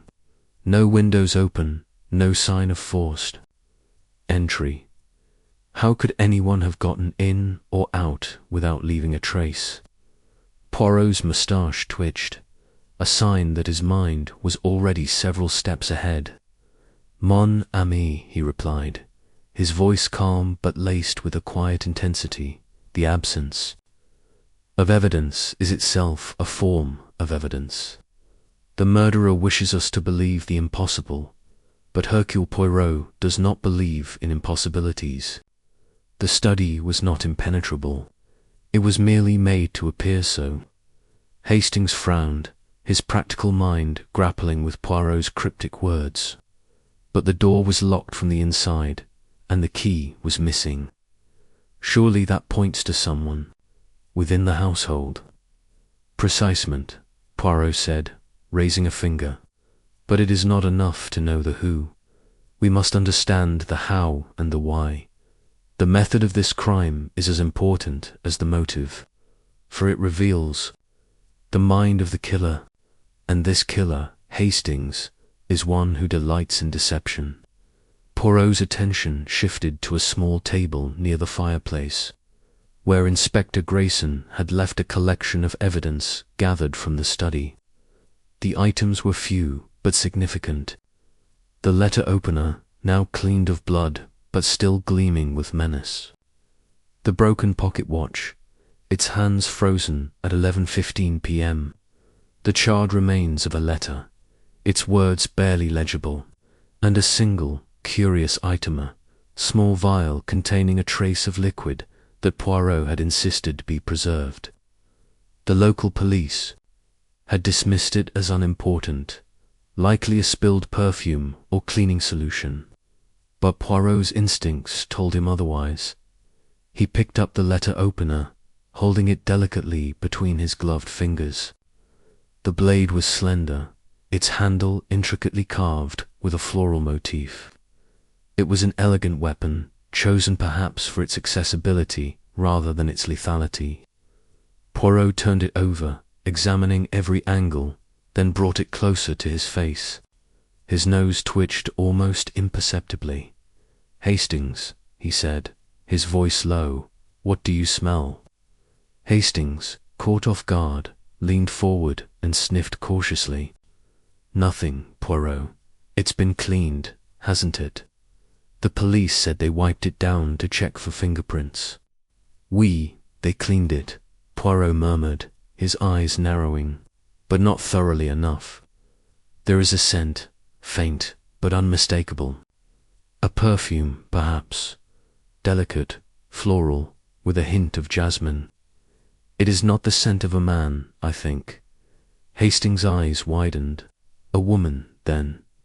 Lady Beatrice, or perhaps Dr. Hart. Poirot set the letter opener down with care. It is too early to say, mon ami.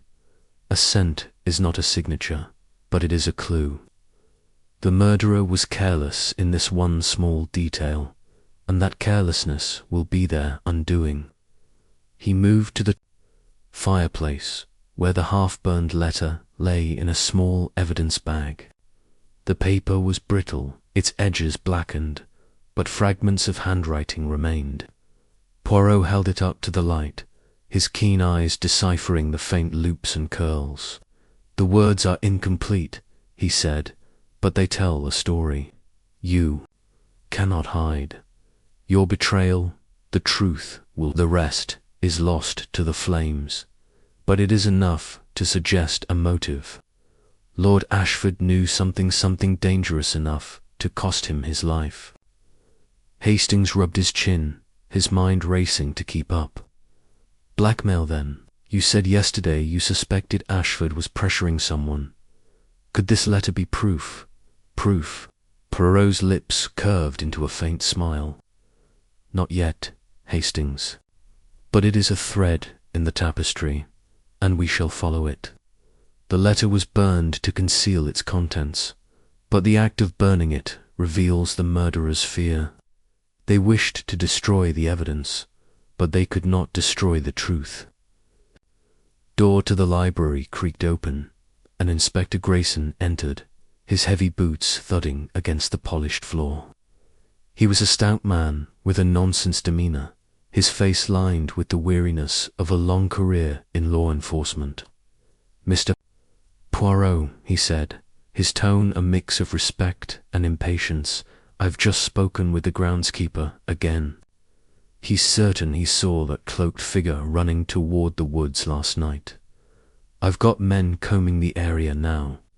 If there's a vagrant or some outsider hiding out there, we'll find them. Poirot's expression remained unreadable. Inspector, your diligence is commendable, but I fear you chase a shadow.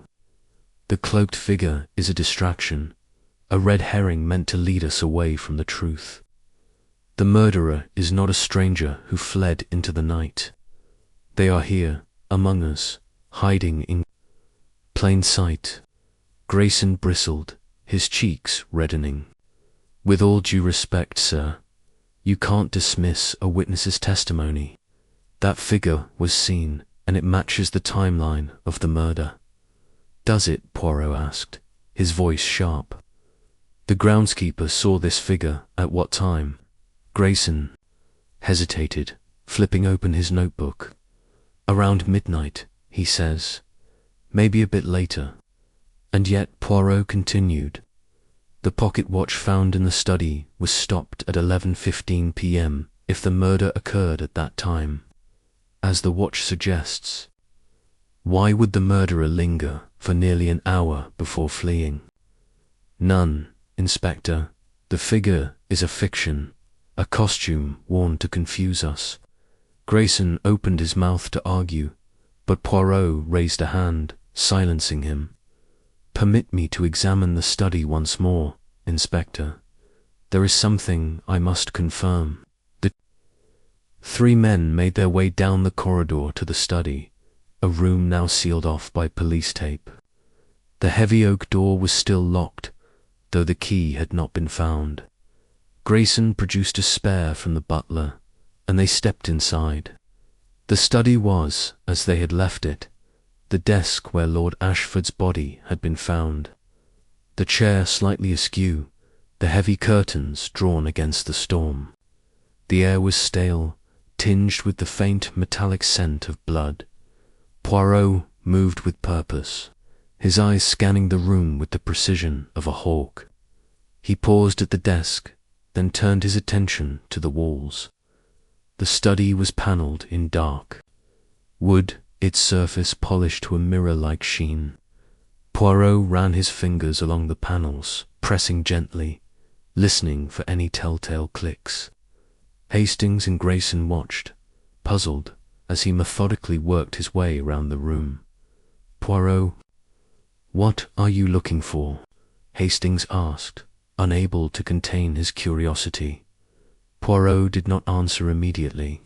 His fingers paused on a panel near the fireplace, and he pressed harder.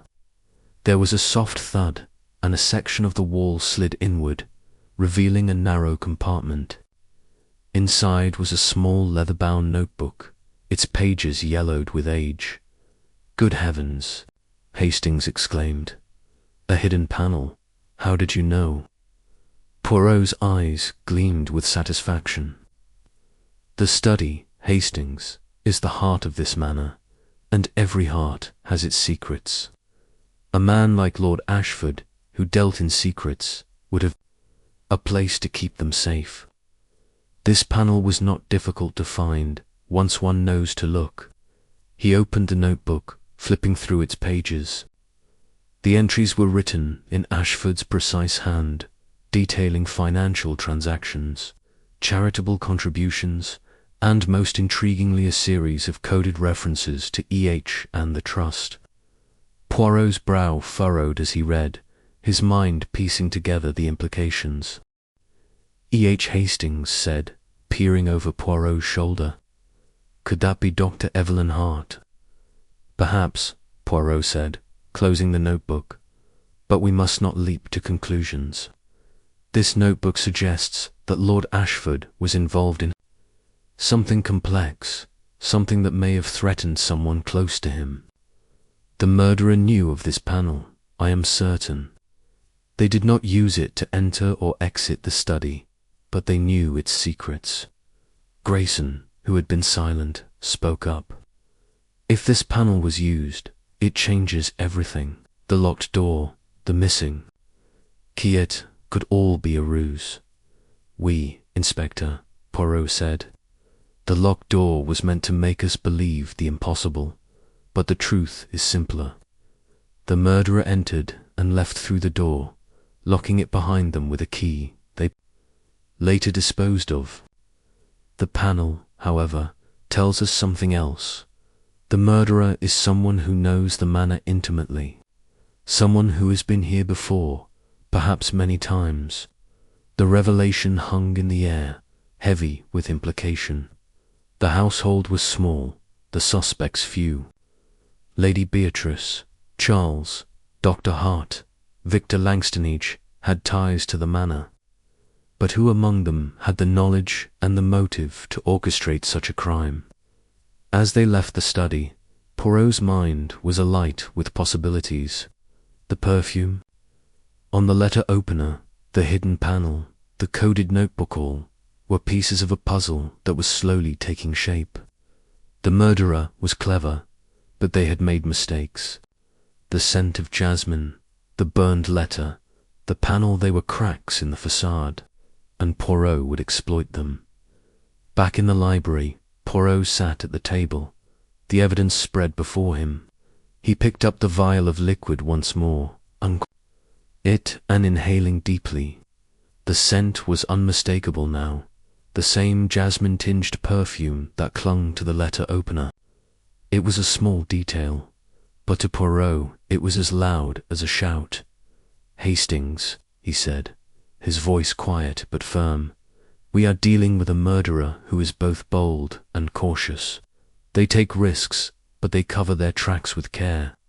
The perfume is a clue, but it is not enough. We must look deeper into the hearts of those around us. The truth lies not in what they say, but in what they do not say."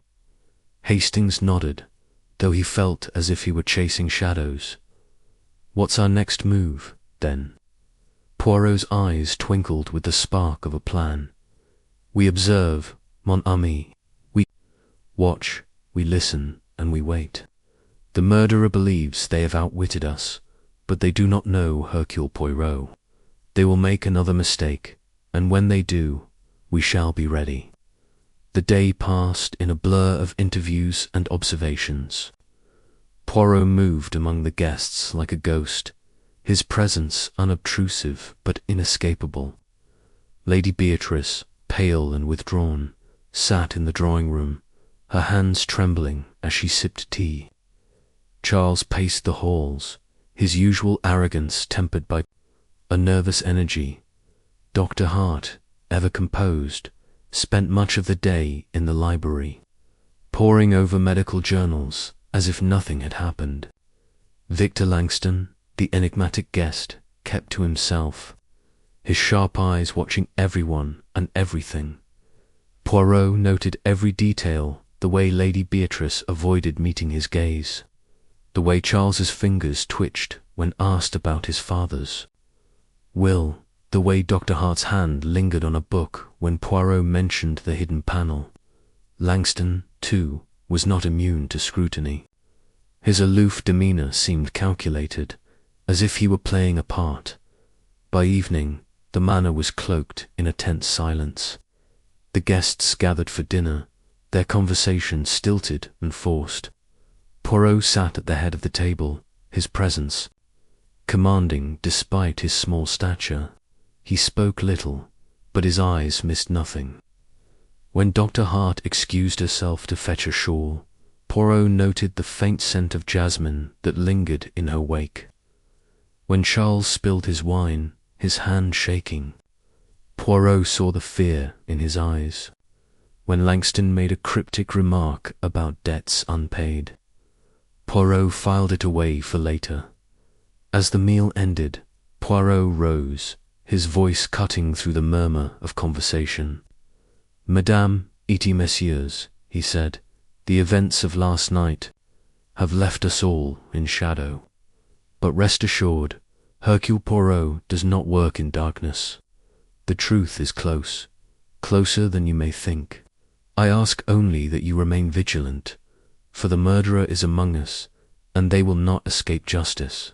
The words sent a chill through the room. Lady Beatrice gasped softly, Charles's face paled, and Dr. Hart's hand tightened on her fork. Langston merely smiled, a cold, unreadable smile that made Hastings uneasy. As the guests dispersed, Poirot lingered in the dining room, his mind racing. The perfume, the panel, the notebook, they were all connected, but the final piece of the puzzle eluded him.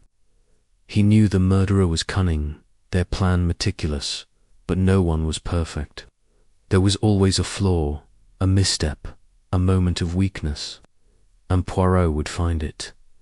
The night deepened, and the manor settled into an uneasy quiet.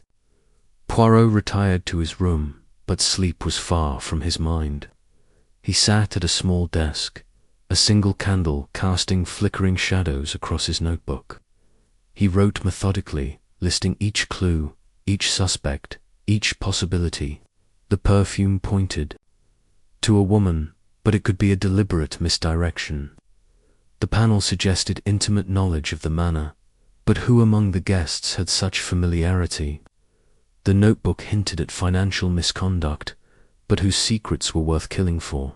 As the clock struck midnight, Poirot paused, his pen hovering over the page. A sudden thought struck him, sharp and clear. The broken pocket watch its hands stopped at 11:15 p.m. It was not merely broken, it was set. The murderer had manipulated the time of death, creating a false timeline to confuse the investigation. It was a brilliant trick, but it was also a mistake, for it revealed the murderer's need to control the narrative. Poirot closed his notebook, a faint smile playing on his lips. The sneaky murderer, he murmured to himself. They think they have outsmarted Hercule Poirot, but they do not know that every trick they play brings them closer to their own undoing. He extinguished the candle and sat in the darkness, his little grey cells working tirelessly. The trap was not yet set, but it was forming in his mind. The plan as cunning as the murderer's own, but infinitely more precise. The game was far from over, and Poirot was determined to win. The next morning, Poirot resumed his investigation. With renewed vigour, he requested a private meeting with the butler, Mr. Simmons, a man whose quiet efficiency had gone largely unnoticed. Simmons, a wiry figure with a perpetually sombre expression, met Poirot in the small parlour off the main hall. "Mr. Simmons," Poirot began, his tone genial but probing. "You have served the Ashford family for many years, n'est-ce pas?" 23 years, sir," Simmons replied, his voice steady but guarded. "And in that time you must have come to know the manor well, its rooms, its passages, its secrets." Simmons stiffened slightly, but his face remained impassive. "I know my duties, sir. The manor is old, and old houses have their quirks, but I don't pry into what doesn't concern me." Poirot nodded, his eyes never leaving the butler's face. A commendable attitude. "Tell me, did you ever notice anything unusual about the study? A panel, perhaps, or a hidden compartment?" Simmons hesitated, a flicker of unease crossing his features. I'm not sure what you mean, sir. The study is just a room, like any other, but it is not like any other," Poirot said sharply. "It is the room where your master was murdered, and I believe you know more than you say. The panel, Mr. Simmons, did you know of it?" The butler's hands twitched, and for a moment Poirot thought he might bolt. But Simmons steadied himself, his voice low. "I knew there was a panel, sir. Lord Ashford showed it to me years ago, when he first took me into his confidence. He used it to store private papers, but I swear I never touched it after his death." Poirot studied him, weighing his words. "And who else knew of this panel?" Simmons shook his head. "I don't know, sir. Lord Ashford was a private man. He might have told Lady Beatrice, or perhaps Mr. Charles, but I couldn't say for certain." Poirot leaned back, satisfied for the moment. "Merci, Mr. Simmons. You have been most helpful, but I must ask you to keep this conversation in confidence. The murderer is watching, and we must not tip our hand." Simmons nodded, his face pale, and excused himself. Poirot remained in the parlour, his mind turning over the new information. The butler's knowledge of the panel was not surprising, but it narrowed the field. The murderer had known exactly where to look, and that knowledge pointed to someone with a deep connection to the manor. The day wore on, and Poirot continued his subtle inquiries. He spoke with the maids, who whispered of strange noises in the night, the cook, who mentioned a missing knife that had never been found, and the gardener, who confirmed the odd footprint under the study window, but could offer no further insight. Each conversation added a piece to the puzzle, but the picture remained incomplete. By late afternoon, Poirot returned to the library, where Hastings was waiting. "Any luck, old chap?" Hastings asked, his tone hopeful. Poirot sighed, a rare sign of frustration. "The clues are many, Hastings, but they are like stars in the daytime sky, visible, yet difficult to grasp. The perfume, the panel, the notebook, the watch, they all point to a truth, but it is a truth cloaked in shadow." Hastings clapped a hand on Poirot's shoulder. "You'll get there, Poirot. You always do." Poirot's eyes sparkled with determination. "Oui, mon ami, I will. The murderer is clever, but they are not infallible. They have left their mark, and I shall find it." As evening fell, Poirot requested a private audience with Lady Beatrice. She received him in her sitting room, a delicate space filled with lace curtains and porcelain figurines. Her face was drawn, her eyes red from crying, but she carried herself with the dignity of her station. "Lady Beatrice," Poirot began, his tone gentle, "I know this is a difficult time, but I must ask you about the study. Did you know of the hidden panel?" Her hands froze in her lap, and for a moment Poirot thought she might faint. "The panel," she said, her voice barely above a whisper. I knew there was something, years ago. Reginald mentioned it once, but I never saw it. Why do you?" Ask Poirot watched her closely, noting the tremor in her voice. "Because the murderer knew of it, Madame. They used that knowledge to their advantage. Tell me, did anyone else know? Your son, perhaps, or Dr. Hart?" Lady Beatrice's eyes widened. "Evelyn, no, I don't think so. She and Reginald were close once, but that was years ago. As for Charles," she trailed off, her expression troubled. "He's been so distant lately. I don't know what he knows." Poirot nodded, filing away her reaction.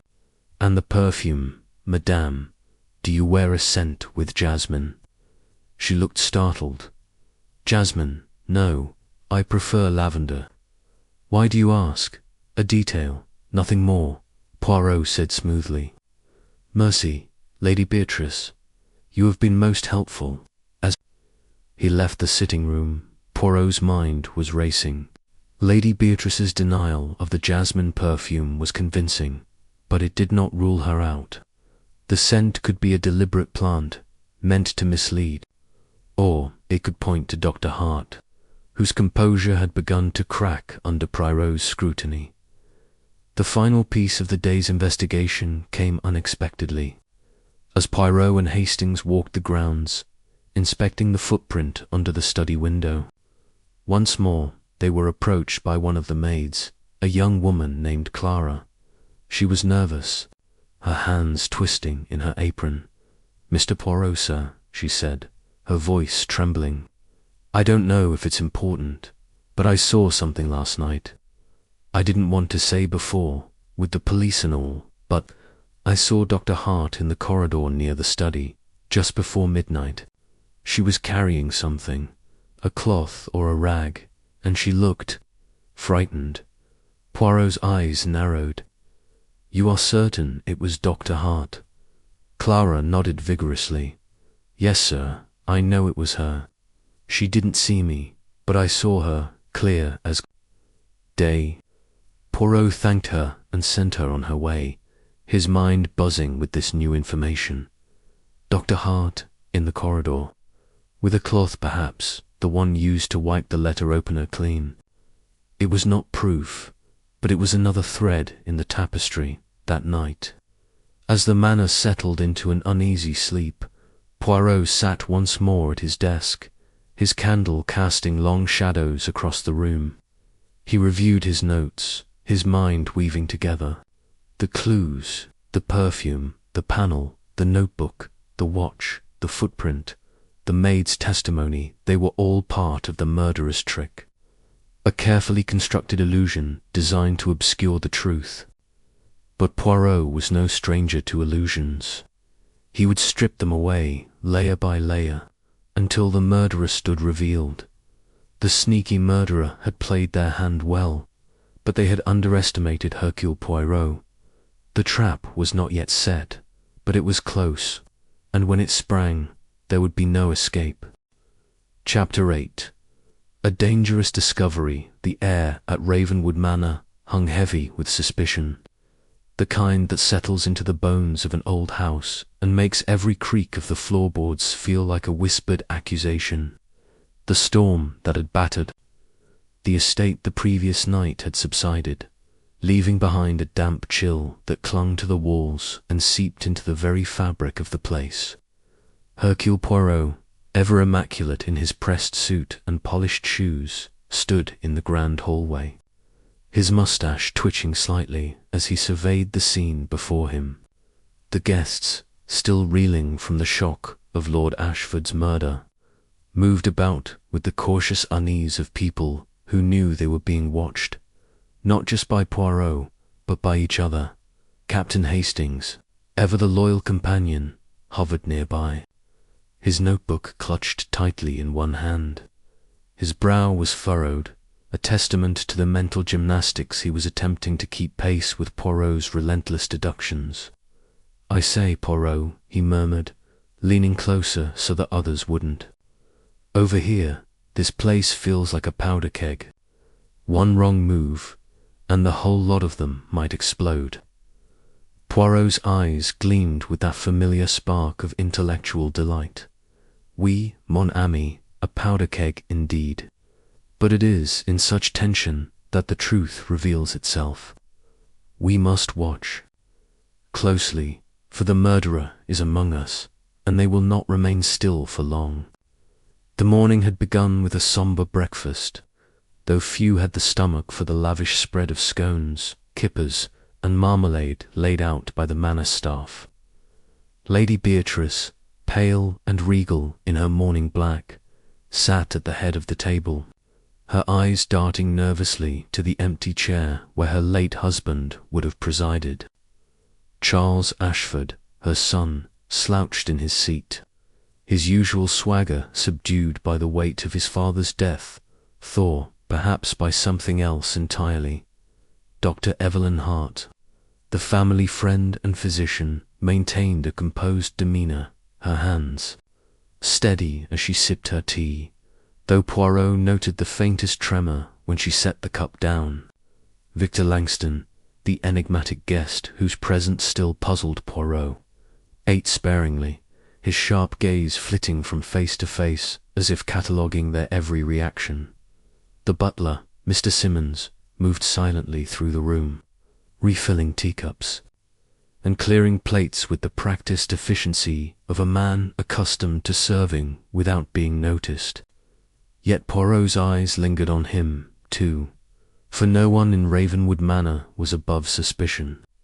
The local police, under Inspector Grayson's gruff command, had set up a temporary headquarters in the library, their heavy boots tracking mud across the Persian rugs as they interviewed the staff and searched for clues.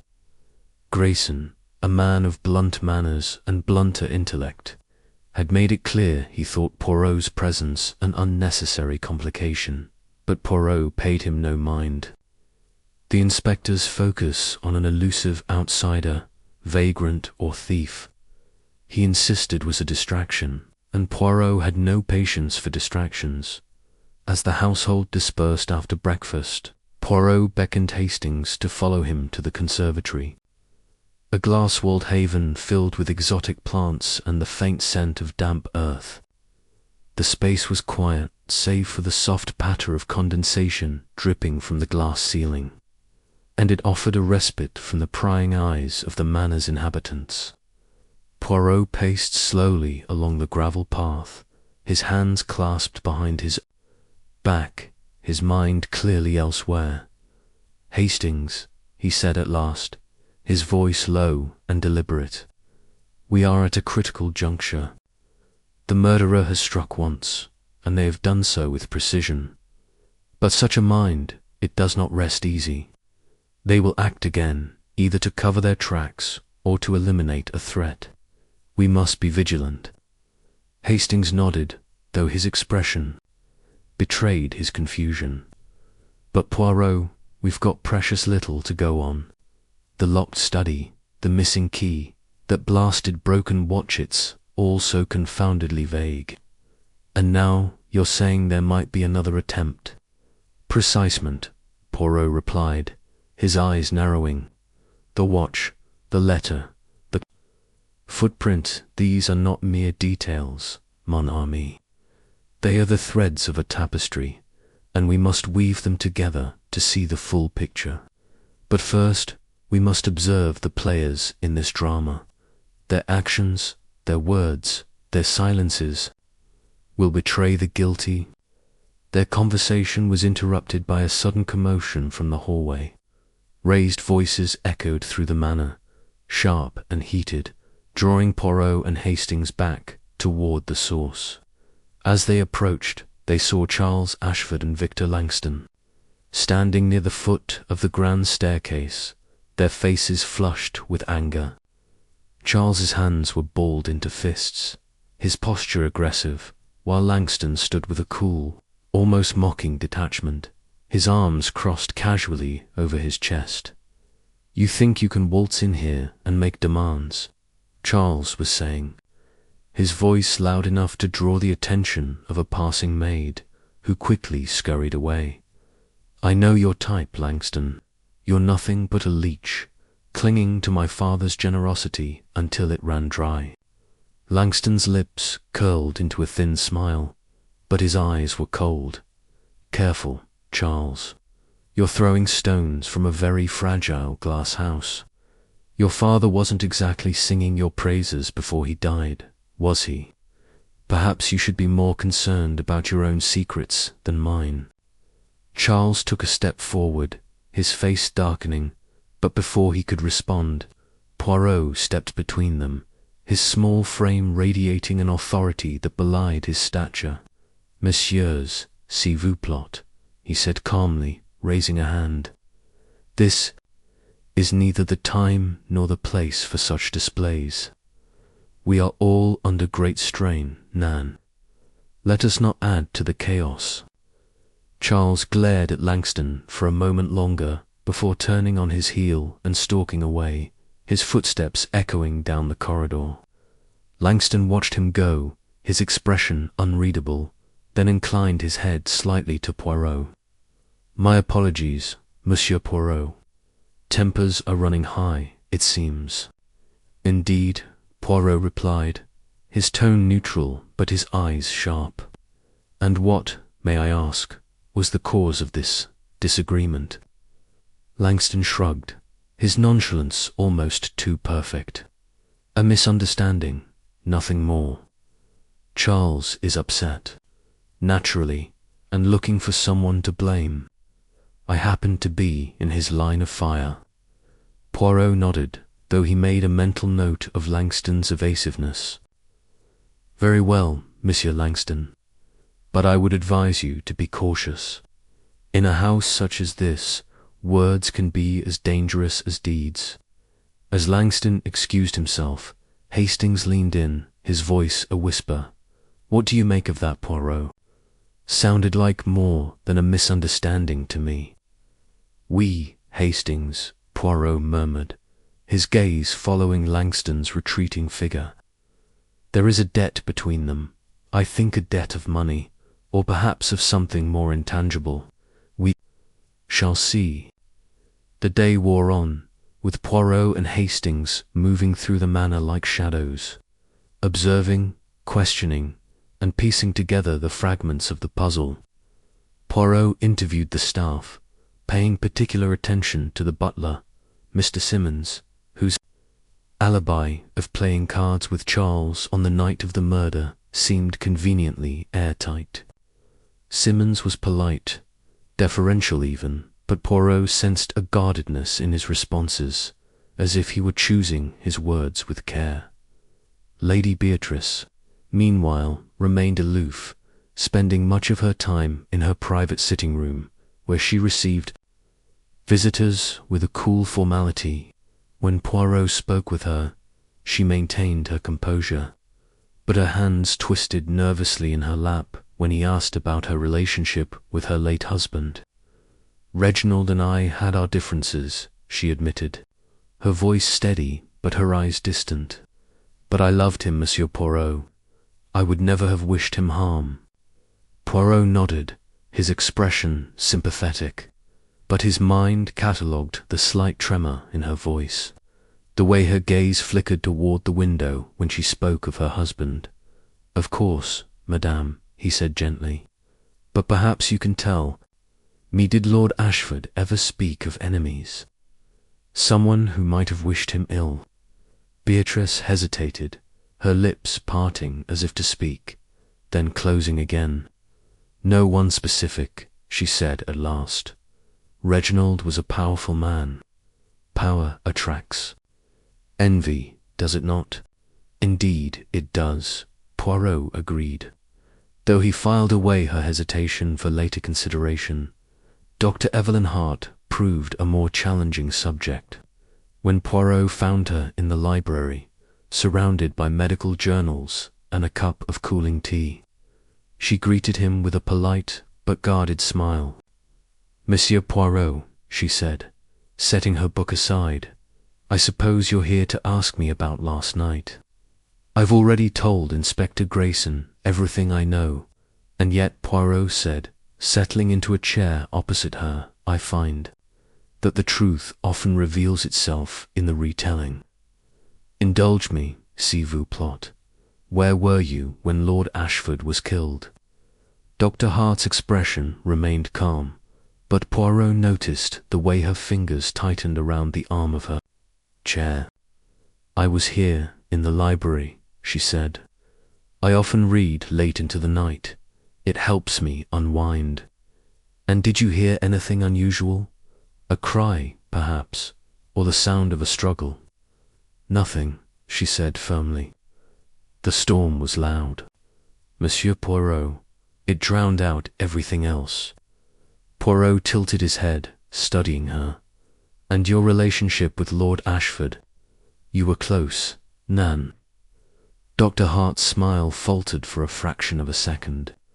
"We were friends," she said. "I've known the family for years. Reginald trusted me with his health, and I valued his friendship." "Friendship," Poirot repeated, his tone thoughtful. "And yet, I have heard whispers, Madame, that your connection to Lord Ashford was once more than friendly." Her eyes flashed with something anger, perhaps, or fear, but she quickly masked it. "Gossip, Monsieur Poirot," she said coolly. Poirot nodded, but his mind was already turning over the implications. An old engagement, broken under mysterious circumstances, could be a motive or a red herring. He thanked Dr. Hart and left her to her books, but not before noting the faint flush that had crept into her cheeks. As evening approached, the manor's atmosphere grew even more oppressive. The guests gathered in the dining room for dinner, though the mood was far from convivial.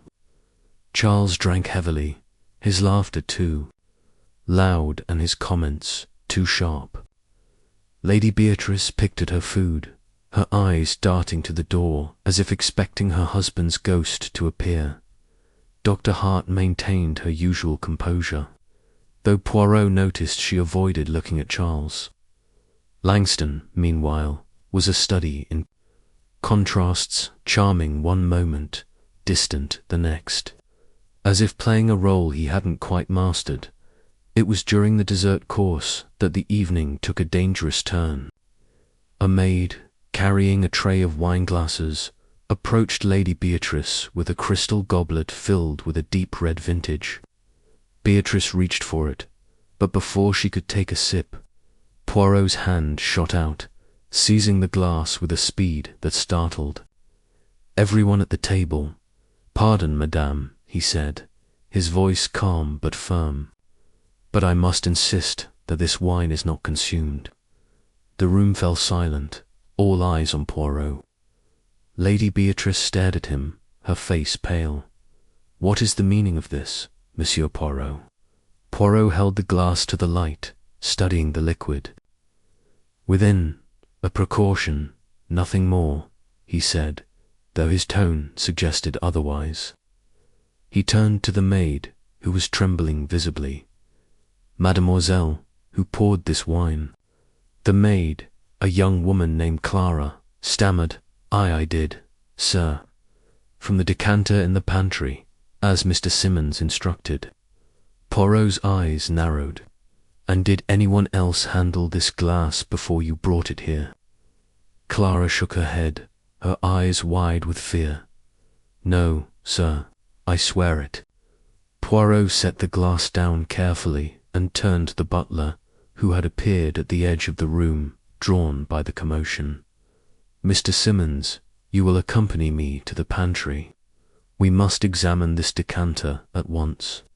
The butler nodded, his face impassive, though Poirot noted the slight tightening of his jaw.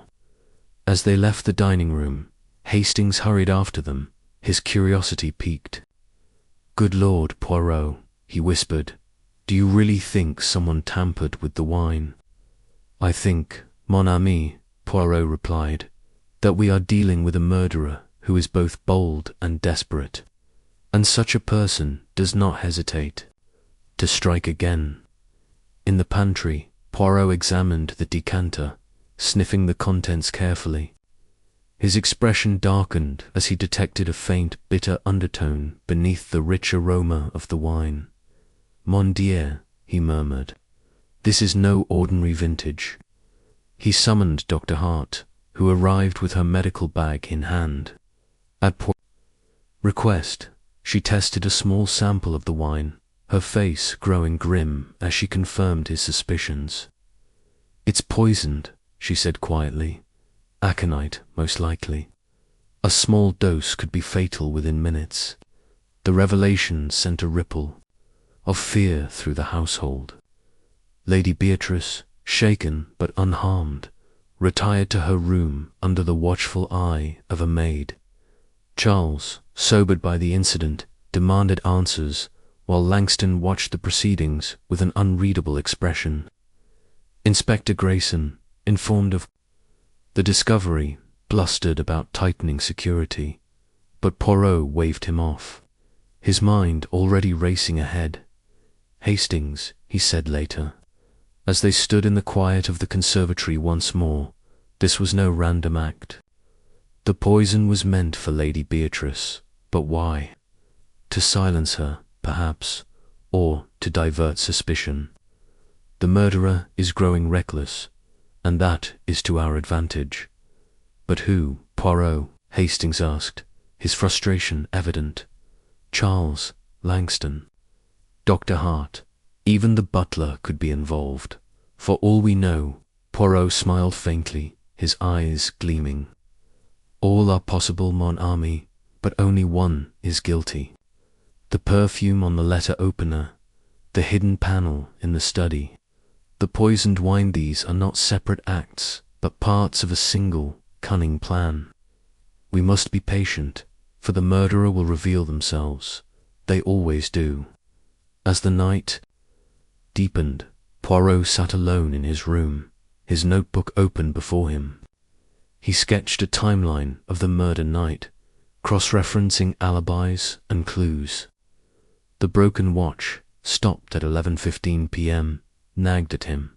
It was too convenient, too deliberate, and the footprint under the study window, mismatched to any guest's shoes, suggested a deliberate attempt to mislead. But it was the poisoned wine that troubled him most. It was a bold move, one that spoke of a mind unafraid to take risks, but also one prone to mistakes. He closed his notebook and leaned back, his little grey cells humming with activity. The murderer was close, he could feel it, and with every misstep they were drawing closer to the trap he was already beginning to set.